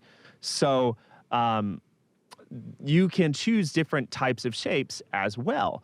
We have an equilateral triangle that I'm pointing to on the screen with my mouse, but for those of you who aren't looking at the screen, picture now in your head the shape of a right triangle, right? The shape of a right triangle is a little bit different, so it would sound different. We actually call this affectionately a sawtooth wave, because it kind of looks like a saw and it kind of looks like a tooth. But picture a right triangle that just keeps repeating, right? And then a sine wave, which is a very smooth line, has a very smooth line. It's a very smooth curved line. And that has a very pure sound, a sine wave does. It actually doesn't have any overtones. So, you know, it's just one frequency that you hear. You don't hear any other frequencies. Most of the time, like my voice right now, when you hear me talking, you hear more than just one frequency. There's a fundamental frequency, but I am creating other frequencies with my voice. And so when we talk about a sine wave, there is no other frequencies. There is only the fundamental note and nothing else. So it's a very pure waveform is what we would say. And then there's a square wave. And the square wave, just imagine like a square, basically, that keeps repeating. And it's pretty much up, down, like it's extreme. It's like it goes straight up, flat across the top, straight down, flat across the bottom, and then that just repeats. So those are the 4 basic oscillator types you can use. When you are using a modular synthesizer, most likely you're going to have the opportunity to use more than one oscillator at a time. So this particular synthesizer, the CA2600, which is an emulator of the ARP 2600, gives us the opportunity to choose 3 oscillators, and we can choose any of those 3 we like. The triangle, the sawtooth, the sine, or the square. And so we can choose to use 3 of those. The fun part is if I wanted to use 3 triangles, I could. If I want to use 1 triangle, 1 sine, and 1 sawtooth, I could do that. In this case, I'm using a triangle and I'm using a sine wave. And so what Xanthi noticed is that what we are looking at on screen now, for those who are listening and can't see the screen, what we're looking at right now is my 3rd attempt to recreate Artoo's voice. And what Xanthi noticed is in this 3rd attempt, I added an oscillator. Before I was only using 1 oscillator. Yeah. So it kind of didn't have enough, it didn't feel like there was enough body to the sound. Yeah. So I'll go back to that second example, which is and just so you know, while you're talking, you can't see it. I'm like annotating the screen so that people can see bigger what you can't see. It's fine. The viewers will see. This is number 2. Oh, maybe I did have a second. This is number 2, but what about number 1? Number 1, thank you. See, number 1, you have only a single triangle wave. Yeah, correct. Yeah. What if you changed that triangle wave to something else? Just out of curiosity. I'll do a square wave. Turn this down, and also, let me click and hold on this thing.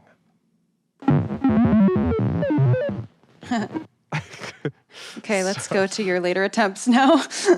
Yeah, the more R2-like. So here we go. This is the final attempt that I had, which you've heard already a few times, but this is with a triangle wave and a sine wave, and a little bit of fine-tuning in many other regards that I've already gone in depth on all this enough, but let's hear the 3rd attempt again.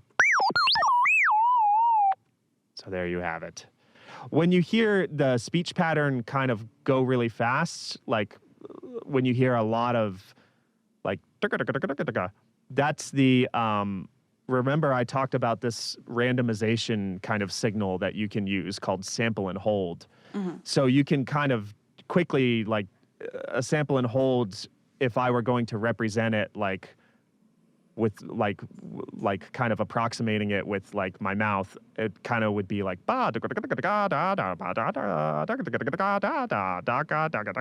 it's like kind of randomized rhythms and at random sort of frequencies. And so if we were to listen, I'll turn the rate really high up. That is your classic computer mainframe sound, like the classic sample and hold sound from the past. But what makes R2-D2 kind of like language, when we talk, sometimes I'm talking and then I go really fast and then I slow down to make my point, right? And that's kind of what you have going with R2-D2. You increase the sample and hold speed, so that kind of randomization factor for part of the talking, but then you slow it down for other parts. So that's kind of what I did here, like kind of like da-da-da-da-da-da, kind of a thing. Right. So you're modulating the sample and hold with a low frequency oscillator? Yes. I'm modulating the speed of the sample and hold with a sine wave LFO. Now, that was an artistic decision. I don't know if that's how Ben Burtt did it, but I liked the sound of it. So that is what I did.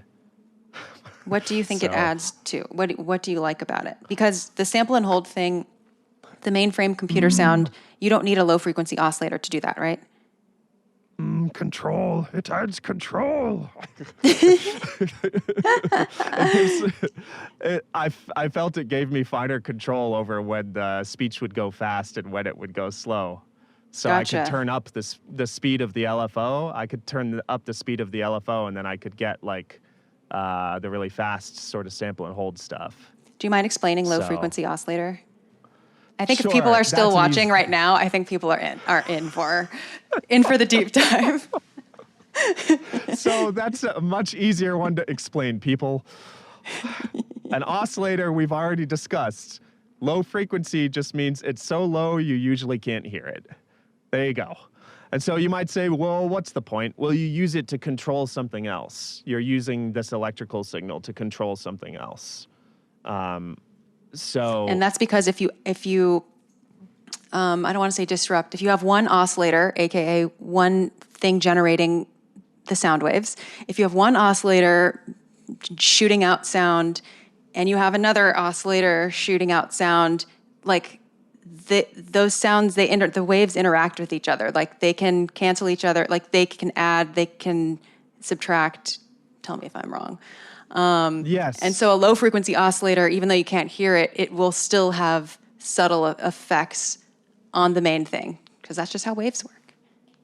This one I'm pretty confident I can demonstrate quite quickly and without screwing it up. So let's see if I'm wrong. If I'm wrong, we'll abandon ship immediately.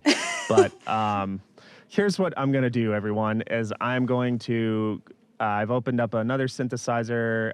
Don't worry about a lot of the stuff you're seeing if you're watching. Basically, what I'm going to do is I'm going to take the shape of my equilateral triangle, and I'm going to use the shape of that equilateral triangle to turn up the volume level of a sine wave, is what I'm going to do. So you'll see the speed of this equilateral triangle will turn up the level of the sound. So basically, if you're not watching, that's okay. Imagine that a equilateral triangle is just continuously rising and falling. And the equilateral triangle is the low frequency oscillator. Yes, and so what I've done is I'm sending the low frequency oscillator to what's essentially kind of the volume fader. We might say, if this was analog synthesis, we might say I'm using control voltage to send the LFO to the voltage controlled amplifier. But that's really complicated. Basically, I'm going to use an equilateral triangle that continuously oscillates to continuously turn up and turn down very smoothly a volume knob. So let's listen. Wait, question before you do that. Oh, Sorry. that's okay. Yes, Can go you ahead. send the low frequency oscillator to modulate frequency instead of amplitude? Yes, level? I'll be happy to do that. Okay, Yes, but will also, be, can you start with just the sine wave so that people hear it before it gets... that's a good idea. So here is a sine wave. Let me turn it up so that it's at a reasonable volume. That is a sine wave. Yeah. We will now change the... Oh my gosh. Oh, I This is didn't. gonna I get- didn't mean you have to change it. I just meant, is it possible? Like, if people are thinking yeah, of how to no. use LFOs, they can use it to modulate this parameter or that parameter. They could do either. They could do both. We're doing it at this point. We gotta. Great. We Okay. gotta. So now the LFO is going to gradually move, instead of moving up the volume fader, it's going to gradually move up the pitch. So it'll go like kind of a sound.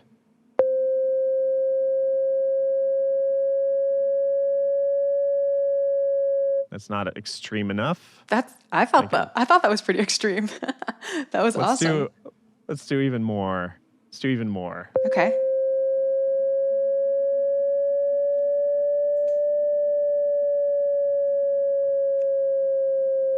And now let's take it Nice. way, way, way, way, way to the extreme. Put it here. This might sound a bit choppy, but we'll take a listen anyway. There. Wow.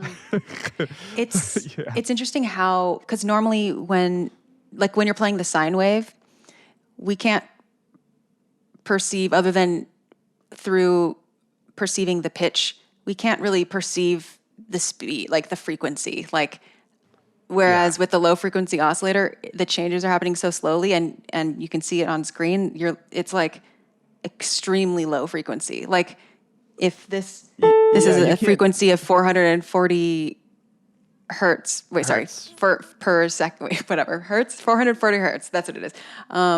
This is like less than one. I don't know. Like, It's I couldn't tell you without having a measurement tool, but what I could tell you is that if you watch the screen, I'll speed it up a little bit. If you are watching the screen, you can follow along and see the equilateral triangle. You can see the dot move along the equilateral triangle, so you can kind of visually see the rise and fall of the pitch.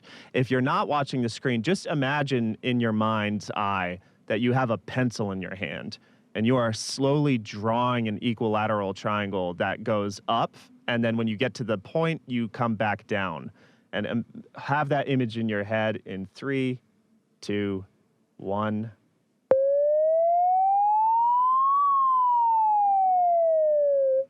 that's very satisfying to watch. So if you were to speed it up, you'd get maybe kind of a siren sound.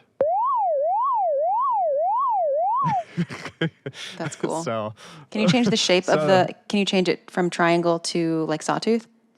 yes, we could do sawtooth. Sawtooth up. So now this is this is a right triangle. So this is gonna go up and then a steep drop, like back down to where we started. So There we go. another shape that could be fun would be square. Now this is even more extreme. It's either all the way at the tippy top or all the way at the bottom, and it jumps instantly. So this will be like, there won't be any real sliding between notes. It'll just be the highest note and the lowest note.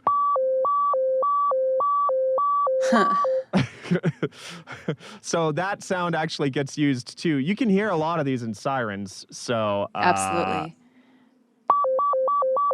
you can kind of hear that. And then we could also have a really random low frequency oscillator, and that can create some craziness if it's slower. Okay, this is starting to get to the computery sound again. Yeah, back to computer land. That's cool. Thank you for demonstrating that, because I noticed that your low frequency oscillator in the R2D2 patch, I guess, I don't know what to call it, was a sine wave. So, Yes, it was a sine wave. Yeah. But it was driving a sample and hold, so it Right, kind of... right. So it had already the kind of randomness built into it. not because anyone who is still listening, you must really love synthesizers, and that means we should be friends on Twitter. So you should follow me, and I'll follow you back. Yes, absolutely. Are you still at JLK Beret? Yeah, JLK Beret is Link will be in the show notes. That's funny. Any synthesizer person who's still listening, you're a friend of the show as well. Yeah, hopefully in the next few seasons, you'll start to see a synthesizer populate behind me. Hopefully that's the goal. That's the dream. They're expensive to get started though. So I don't know. You know, it'll be like 2 modules, 1 oscillator. I don't know. But anyway, thank you for that. That was incredible. I appreciated seeing your different attempts at getting this R2D2 sound down. And I think so I did tweet this morning, for people to tell me what they think it means when we hear that Ben Burtt used his voice combined with the synthesizer, like what that combination probably means. And probably something that 2 people said was that they assumed that he was recording himself and then recording sounds from a synth and then layering them after the fact. Yeah. But as you have demonstrated, based on, footage that you've seen of him doing it, if someone could just zoom in, if only his interviews were in 4K or something. I know, but yeah. It's not, he didn't do it by recording separate things and then layering them. It was all part of this. It was done together. It's incredible. The guy is unbelievable. And yeah, so the microphone, kind of like you heard with me, the microphone is driving the sound. And I guess sort of some of the malfunctions you heard were kind of good for you to hear, because a lot of times when Ben Burtt is demonstrating on camera, he's so practiced with it and he's done it so much and, pretty rehearsed with interviews. So you get the idea of I just plug in the microphone and I guess it works. But no, not really. You have to dial it in, is what we might say in the sound synthesis world. Dial it in, right? You have to sort of tweak everything just right to get it just to be the right setting so that it works correctly. My synthesizer book is literally called Patch and Tweak. Oh.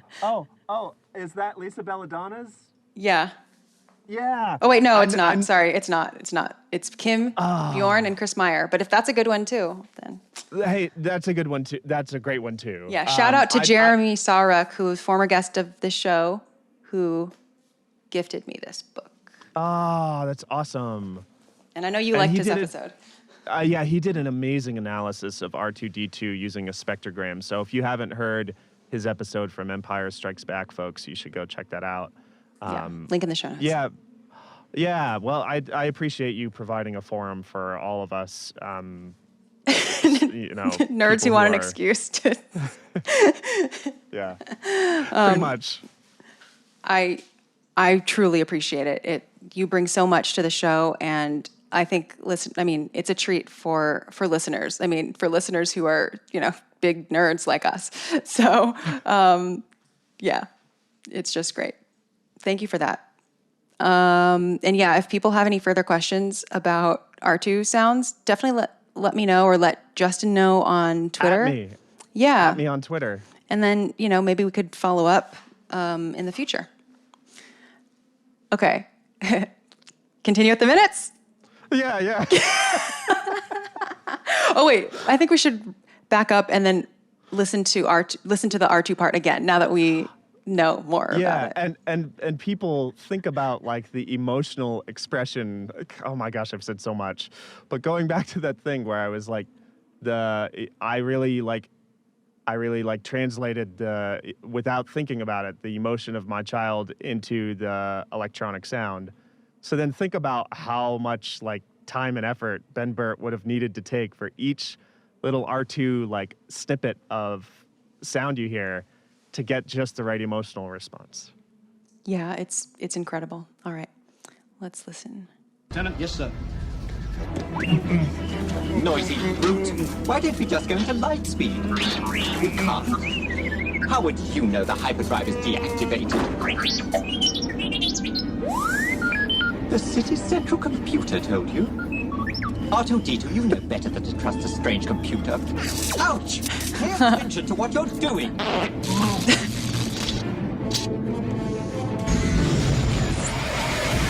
I love that dialogue, because it's truly dialogue, Yeah. is scored by this I love that the score combined with this. Like, the score is intense. It's doing this like dark side. It's chugging along. It's not treating the droids like diminutive creatures. Yeah. Even though it's throwing in the droid motif, and that's the part where, you know, in a sense, John Williams does give the droids sort of, you know, spirited sounding, cute-ish sounding things that similar to how he will give motifs to like the Jawas and stuff like that. He does give the droids that, but it's not like, it doesn't take away they're still very much part of the fabric of the whole narrative. And they're taken very seriously, even though they're also given a chance to have personality. Yeah. Well, I think for me, the mistake I made early on writing I haven't written a lot of film music, but the film music I've written, I used to always address what was on screen, and my teacher taught me that has a word, and it's called Mickey Mousing. Mickey Mousing. Yeah, and I'm certain you've mentioned that on the show before. I've heard it mentioned, so I won't belabor that. But the point is, I like that John Williams just continued to play the seriousness of the situation in the score, because the humor really comes out of their dialogue and out of the things they're saying, and it really comes out of this like they have a beautiful friendship, and they bicker like brothers, and it's wonderful. And so, you know, the benefit is R2 gives you a lot of emotion with the sounds, but you also have 3PO there to communicate to the audience what R2 just said. So it's really delightful, and yeah, you kind of have these two different emotional experiences happening on top of each other. This like really intense, like, oh man, stuff is happening here on the Falcon, along with like R2 and 3PO having, like, even in the face of like extreme danger, they still have this ridiculous brotherly banter. Yeah. What you said about like 3PO kind of tells the audience exactly what kind of is R2's translator, but R2 communicates so much of his own emotion already himself, is similar to Han and Chewie as well. yeah, exactly. That's exactly it. Yeah, because I think Chewie is like such his emotions as well are so, you're not just like, okay, so what is this hairy walking carpet saying? Like, you can tell when he's in anguish or when he's joking or laughing or you know, whatever. Yeah. Chewie, I think Chewie, he used a lot of bear sounds, right? Ben Burtt used a lot of bear sounds. Yeah. Is that right? The thing is, when you use, sounds of a mammal, and it's not put through a synthesizer or whatever, you're really sort of stripping away any kind of of the innocence, and you're just, that's a lot of raw emotion now. And so, you know, bears can definitely sound, they're real feeling, living things. So when you hear sadness in their voice, if that's what you're using for Chewie, it's gonna pull at your heartstrings when you hear it as an audience member. I always think that whenever they show Chewie with Han, when Han is frozen in carbonite, or whenever they show Chewie finding a disembodied 3PO. Yeah. And when in The Force Awakens, when Han dies, Chewie's reaction is... We're not going to talk about that part. Yeah. Chewie has a lot of sadness in the sequel trilogy. But anyway, yeah, Chewie is, again, going back to the mixing of sounds, it's like walruses, lions, bears, camels, rabbits, badgers. And to different... Back to combining sounds to make one. Yeah. Yeah. Yeah, it's so great. Okay. Now we will go back to, okay, let's see, where are we now? Okay, yeah. Now we're back to the Star Destroyer.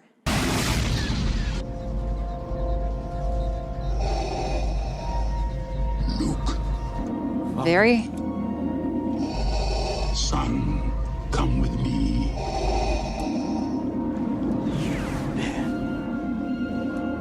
Why didn't you tell me? Okay, one of my favorite parts is starting now, but I love the changes in ambiance. They're both like, it's like, like. Yeah. I also really love how the score, the relationship between Vader and Luke. I mean, when it was scored last, was so like, the emotion was like really heightened and raw and like explosive. And it's good to have this moment of like a letdown, like sadness, like you can feel Luke's sadness in this kind of cue. And you can hear John Williams has like slowed down the momentum of the Falcon making a getaway to address like, yeah, Luke is heartbroken here. And like, he's hurting and like physically and emotionally. So it was a great scoring choice, making the decision to play on this feeling that Luke is having here. At least that's my take on it. Yeah, I feel a bit of yearning from both of them for perhaps different things.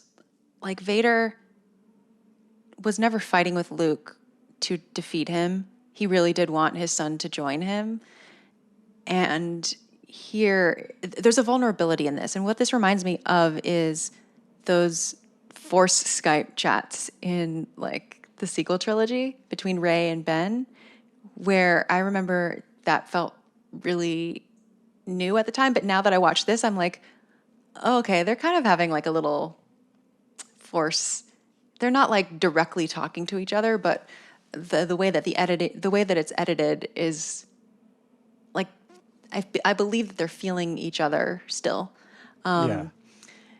Luke is, of course, yearning for not this reality. And also, he's kind of pleading to Ben, like, why didn't you tell me?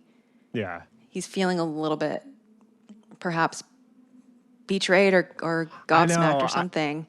When I rewatched this, I almost choked up because I watched Kenobi over the summer, and that was a gut-wrenching but beautiful like season.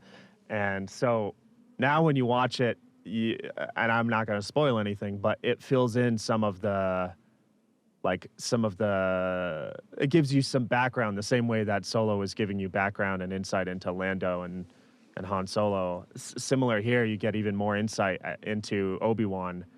And it is like, you're right. Like there's definitely that feeling of like longing and this like pleading with Ben definitely is present in the score, especially through like the way it's harmonized. What do you mean by the harmonized part? What's the chord that we have here? You mean during the Imperial March? Yes.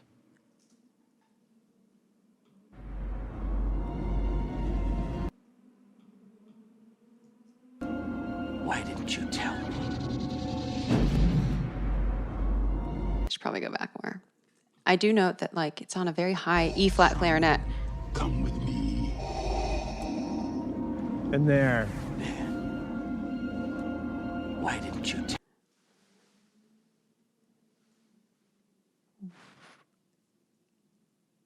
I don't have a piano in front of me. I Oh, don't have wait. perfect pitch. Are you talking, like what instrument are you hearing it in? I'm hearing so many things in it.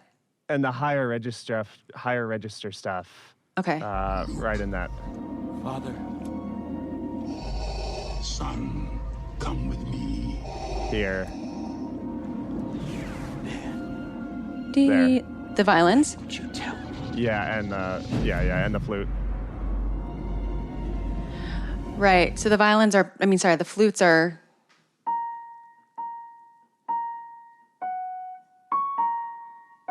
Doing the main Sorry, I didn't mean to keep playing it. But the violins this is what I was saying. It was kind of one of my favorite parts now.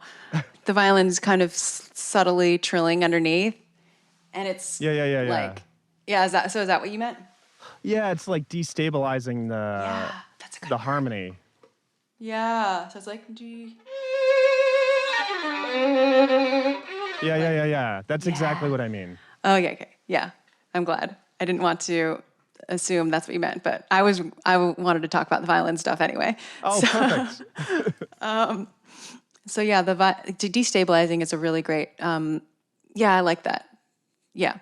So the violins are doing this destabilizing sort of fast run / somewhat trilly / somewhat grace notey thing. And then what we're about to get, listen for when the tempo slows down. I'll point it out too. But you'll hear the violins kind of switch to something.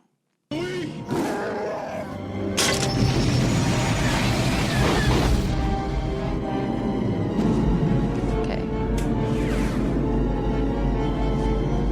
We already got to it, so I started too late. Son, come with me.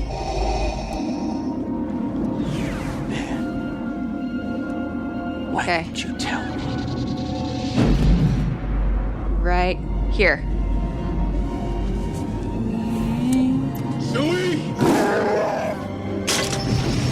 All right, now let's listen to that on the soundtrack now without the sound design. So we can just hear it more clearly. Okay, so that's 7:30.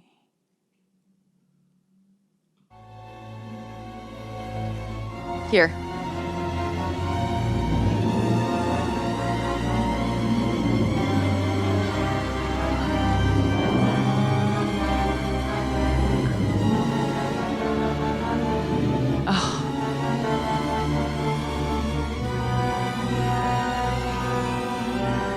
Oh, that violin line is so creepy.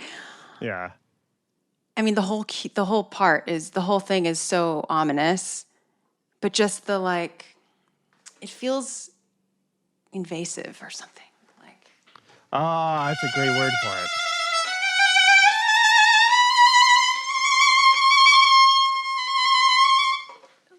Yeah. just crawling all over you.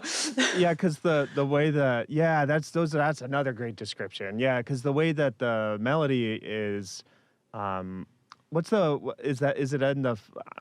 I had not the easiest time hearing it. Is it up in the flutes when it's going? Bum, bum, bum, Before, yeah, it's in flutes and E flat clarinet. So the thing is, when it's in the woodwinds up that high in those registers, if it was just on its own, it would sound like not like totally pure, but like in terms of just tone color, it would sound like pretty pure. So having the violins trilling like that, so aggressively, and sort of like I don't know, sporadically almost, like it. Yeah, that's kind of what I mean. Like it really like takes something that would all on its own, like that melody with the flute and the E flat clarinet, to me would just feel very sad, right? Like very sad Darth, very sad Imperial March. But then when we get all of this other stuff going on, it feels just like like all these other things are happening emotionally, and yeah, like you said, like invasive, ominous. Yeah, crawling all over you is a good, like spiders almost. Yeah. So it's like, so it's going like, and we have the harp also glissando.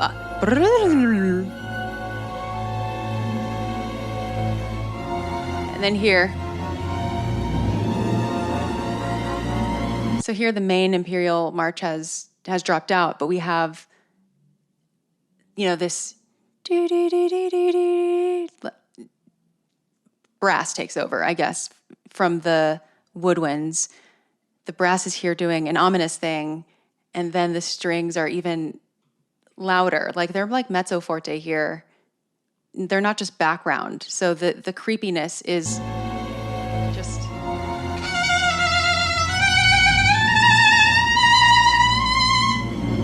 It's like meant to be.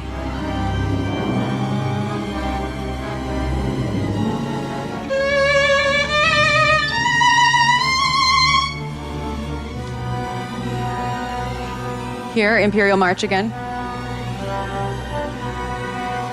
And you'll hear the strings are going back. Glissandi are back. Yep, Yeah. exactly what we were getting earlier. Where just the.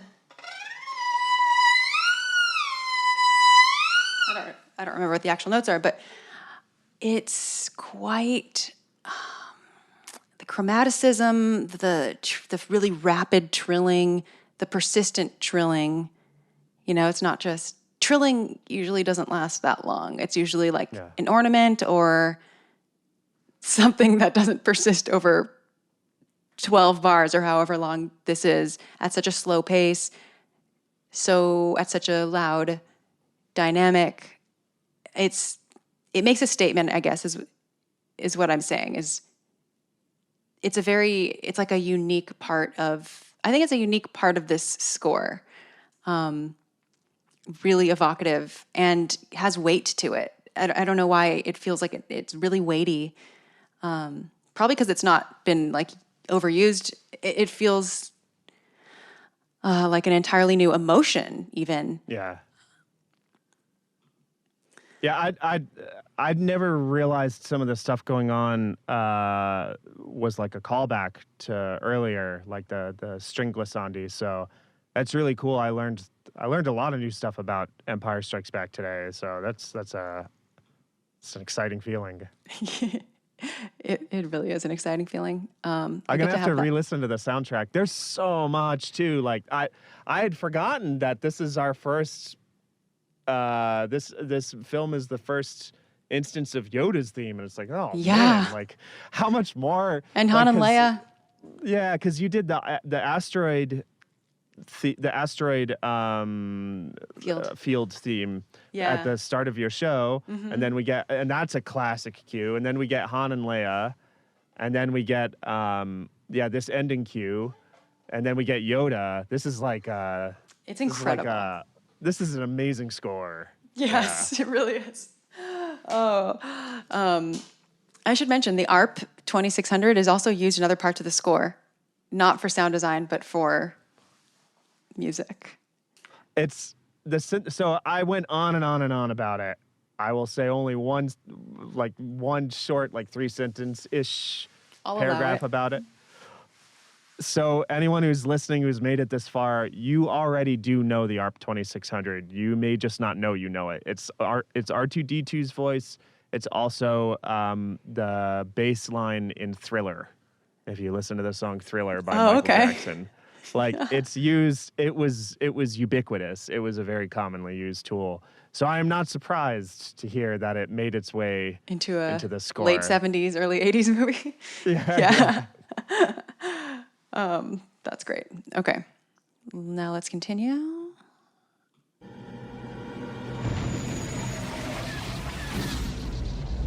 Alert all commands. Ready for Again, dark side mode. Ostinato.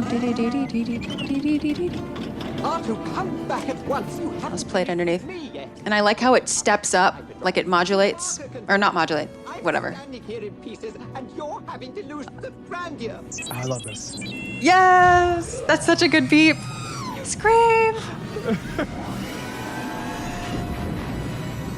Okay, let's paint a picture right now of 3PO delusions of grandeur. I like the way he says it. It's like the way he pronounces grandeur is like grandeur or something. So 3PO unfortunately has not been finished being put back together yet. Put back together. Holding his leg. Yeah. So R2 is repairing 3PO, but also let me just go ahead and fix this hyperdrive for everyone. The thing that I love about that sound, and it's a sound that gets that type of sound gets reused. It's sort of whenever R2 is processing a lot of information, oftentimes if he's fixing a problem that you might perceive to be maybe high voltage or a huge stream of data, and you can kind of hear his circuits. It's almost like it's reflecting his circuits really firing really fast, and gets overloaded and jolted back, and that's when he does like the very cartoon, like, you know, Looney Tune type of wah scream, which I know you know more about than me. No, we know the same. We know the same amount. And so that scream is, okay, let's see. This is just from a screenshot from my notes. Okay. Everything they did for Star Wars was under extreme duress. And I think that, you know, the editors were literally in the down or up the stairs in what is now George's house, then was the Lucasfilm headquarters. And they said, quick, we need a scream for R2-D2. And Ben, probably because he was stressed, was able to do a really good scream, which he's never been able to duplicate. So every time R2-D2 screams in the movies, it's always that 1977 one. So yes, it's from A New Hope, actually. But that scream, I mean, I can see how it would be difficult to recreate that scream. Kind of hard to top it. If anyone listening, like if you ever do try to do voiceover work, it is actually sometimes like you do something, it's very hard to do it again, especially because if it just sort of came out organically, like if it was part of a natural emotion you had in the moment, it might be real hard to replicate it exactly again. And I'm not surprised to hear that, because I did a scream for a piece of music once that I wrote, and I don't think I could ever do it again. It took like, I almost lost my voice afterwards, and I was so frustrated because I couldn't get exactly the right sound. And the same thing, like, and even if I could do it again, I don't think I want to put myself through having to get it again. Yeah. So one scream is enough. Plus, it's almost like more cartoonish, like the Wilhelm scream, just like, it's almost more like more comedic to just keep reusing this. It is. The sound. There's a reason in like voiceover and like video game work, they do what they're called efforts, like at the end of the recording. You'll blow out your voice doing all your screams and grunts and stuff like that. Yeah. Okay. So the Wilhelm scream isn't in this set of minutes, but since I did listen to that newly released archival like footage of the original Wilhelm scream, I'll put a link in the show notes. You can hear the full recording session of the original Wilhelm scream, which again is not this scream, but it's another scream that is earlier in this movie and in, I want to say, all of the Star Wars movies. It's Probably. in a lot of movies in general, too. It's in a lot of movies in general, correct. But there is, it has been released recently, the footage of the original recording session, and you can hear like how many attempts they do to get the scream down and all the notes and everything. And so, there's this poor guy just keeps screaming over and over. It's like a little bit more like this, a little bit less. It's a really good thing to kind of listen to, though, because if people go and listen to that, hopefully they can understand, yes, it's not the same scream as the one Ben Burtt did for R2, but okay, listen to how many takes it took to get just the right one. And, you know, it's hard. Sometimes there's just something magical about this one particular vocal performance, and it's hard to recreate. So, yep. It's such a good R2 scream. It's so good. It sounds stressed for sure. Okay, let's continue.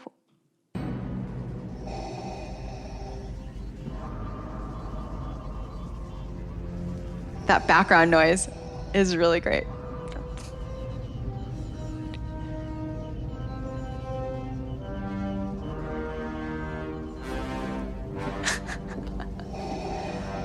Vader has some serious computers going on in his ship.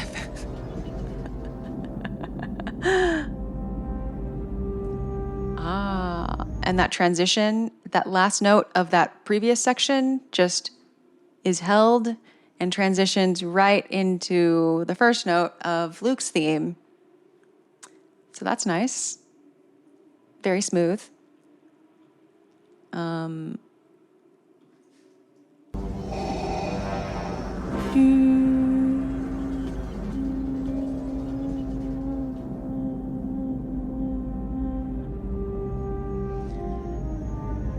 Sad Luke's theme in C minor.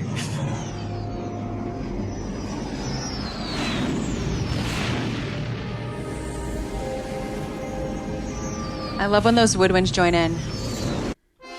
Yeah, that's the end of the minutes. What a good set. I got lucky. Thank you. Really good.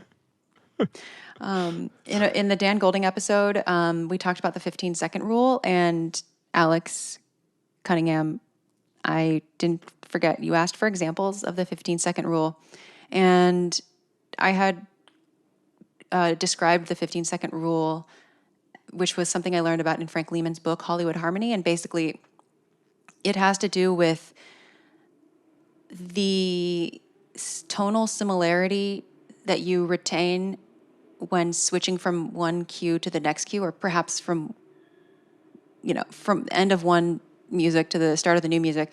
Basically the rule is if less than 15 seconds have passed, then you got to keep the next cue, the next piece of music, in a related key or tonality, so that it's not like super jarring, because we still have the aftertaste. We still have the aftertaste of the previous cue. We're not ready to like completely like we're here.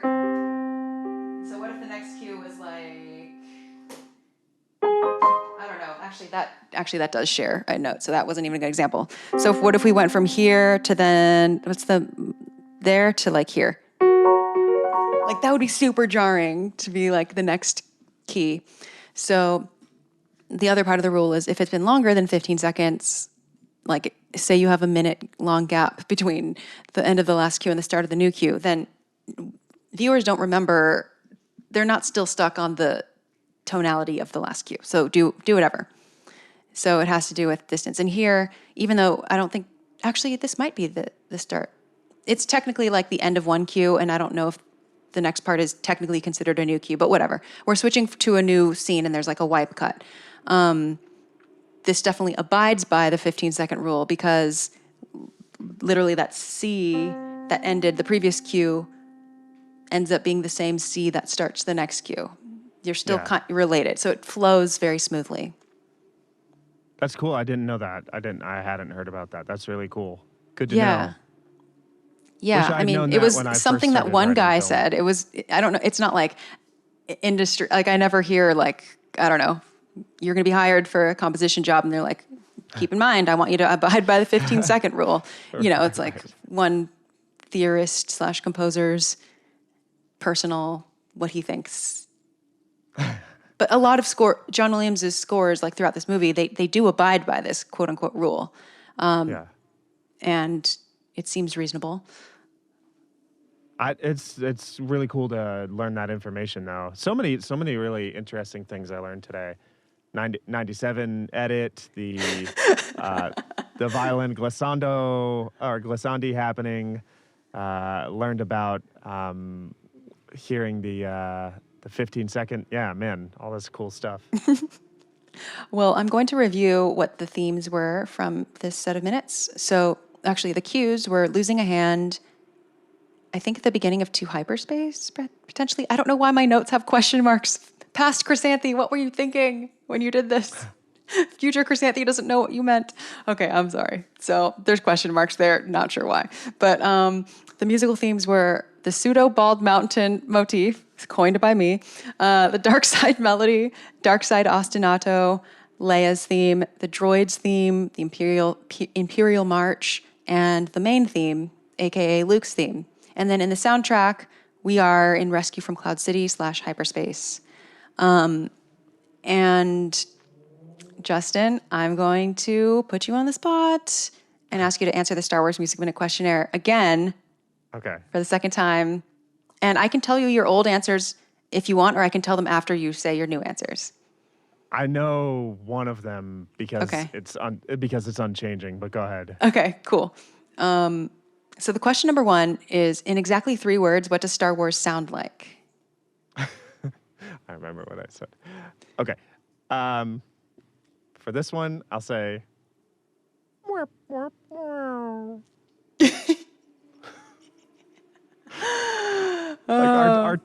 Artoo, so, or maybe you could just say, if I had to do, all right, I'll play by the rules. 3 words, R2-D2 beeping sounds. Okay.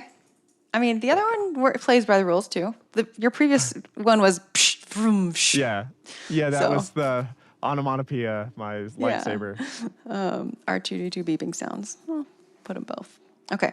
Question number 2. What is something related to Star Wars music or sound that you want to learn more about? I would like to learn more about the kind of stuff you did at the start of this season, where you talked about the 20th Century Fox update, which was nuts. I would love to know more about these recording sessions and more, like, especially if we could hear about, like, what kind of relationship did he have with the engineers? Like, is there anything that came of that? And that'd be really interesting to know. Like, I'd just love to know more about what was it like in that studio, what kinds of conversations took place. So I loved that. Was fascinating. The 20th Century Fox thing was fascinating.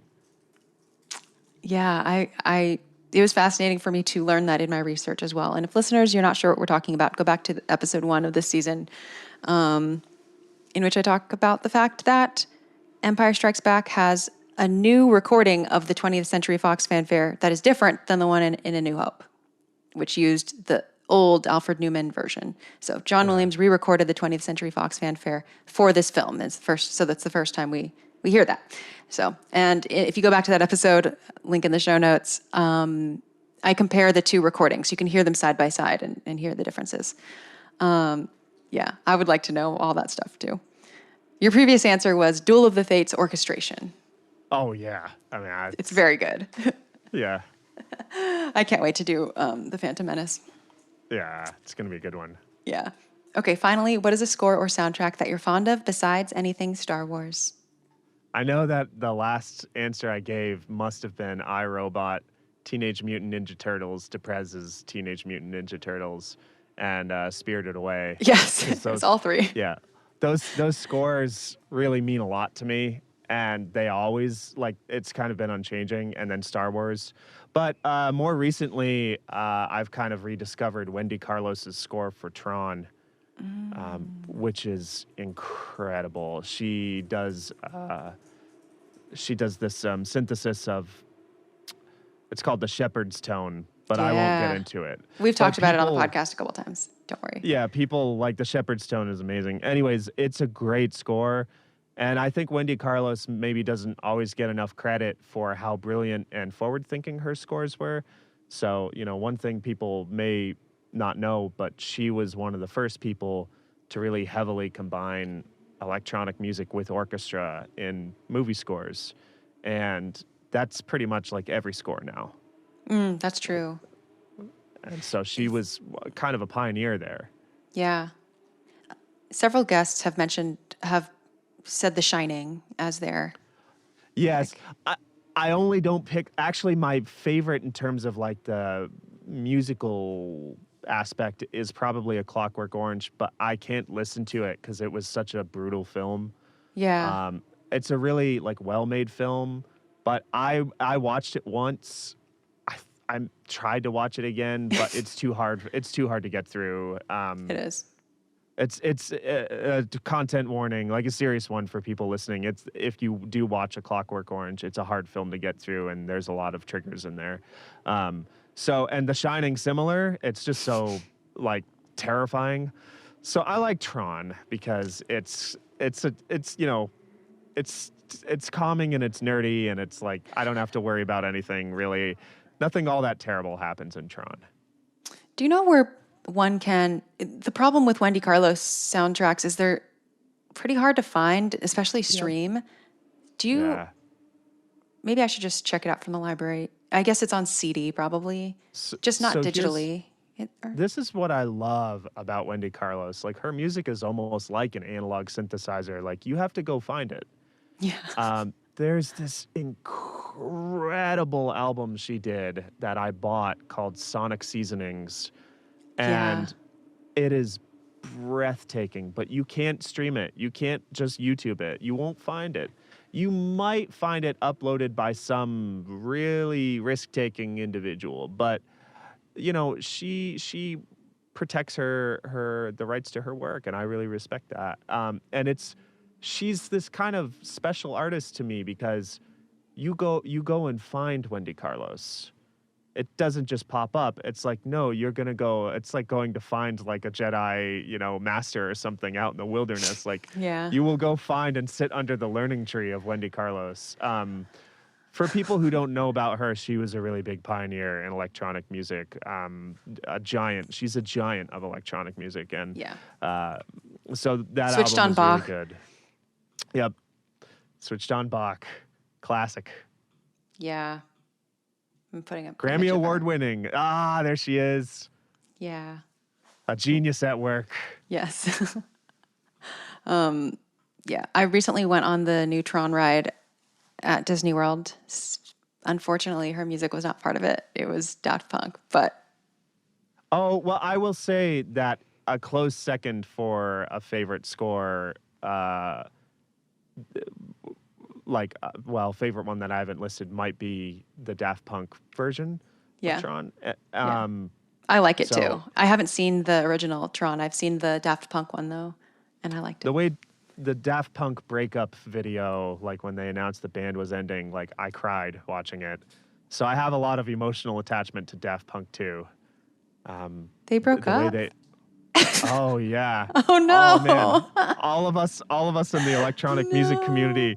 I'm not kidding. I know other electronic musicians, because I perform electronic music and I know a lot of other like DJs or launchpad artists or whatever. And like we were texting and I was like, "Did you see?" And they're like, "Yeah, I'm crying." And I'm like, "Me too. I'm crying." The way they did it. The way they did it was so beautiful. I won't ruin it for you. Just watch their announcement that they're going to end, and it's like, but it's like, yeah, it's a very moving video. I don't know. Oh my God. I know it sounds weird to get so emotional over a band breaking up, but I don't know. They were my Beatles, kind of. So Understood. Well, thank you again, Justin, for coming on the show, bringing your expertise, your experimentation. It's been a lot of fun, as usual. And where can people find your work online, keep in touch with you, tweet you, all the things that they want, all of the leading questions that we had? Yeah, justinleokennedy.net is my artist website. I have a project that I'm really passionate about that I just worked on, where we use eye tracking software called the iHarp to help people who have substantial physical disabilities play analog synthesizers with their eyes. So using eye tracking to control the synthesizers. And so that is on my website. You can watch that. And you can also visit iHarp and their official website, iharp.org. I as in like your eyeball, E-Y-E, and then harp as in like the thing you pluck, HARP.org. Very cool. And so you can go check those out. And if you want to tag me on things or at me on things on Twitter, at JLK Beret, because I wear a beret and my name is Justin Leo Kennedy. Awesome. And in case any listeners are confused, yes, there are two brilliant synth nerd Justins that come on the show. The other one being Justin Scheid. And they know each other. We know each other, and like we really like, at least I can't speak for him, but I love his music. Whenever his music is beautiful. Shout out to Justin. Whenever I mention one Justin to the other Justin, they're both like, "Oh, I love him. He's so great." Both of them. Yeah. It's so I called him once. I called him once for a consultation. We have an NDA signed between us and everything for this project I was doing, because I was doing a sound installation and I was like, "Oh, but I'm not sure about this part." And I was like, "Oh, who do I know who would know?" Justin would know. And like I reached out to him and I was like, "Hey, can I hire you for a consultation?" Yeah. And that was the first time I talked to him in years. Anyways, he is a really brilliant guy and he does know a lot about sound synthesis. So yeah. And installations. Yeah, it's a weird thing that we're both named Justin and we both went to Cal State Long Beach at the same time and we both have similar interests. Yeah. So. It's funny. All right. Well, listeners, there's only 2 more episodes left this season. Okay, the next episode is me by myself doing a season wrap-up. And then the episode after that is only for the final minute and a half of the film. But we're still doing an episode, and that one will be with Chris Malone, who knows a ton about recording, mixing, mixing, mastering, restoring the saga films. And so we're going to talk about all of the soundtrack discrepancies, and it's going to be really looking forward to that. So, yeah, listeners, thank you for sticking with us. I hope you enjoyed this episode. Let us know if you have any questions, and may the Force be with you. Talk to you next week on Star Wars Music Minute.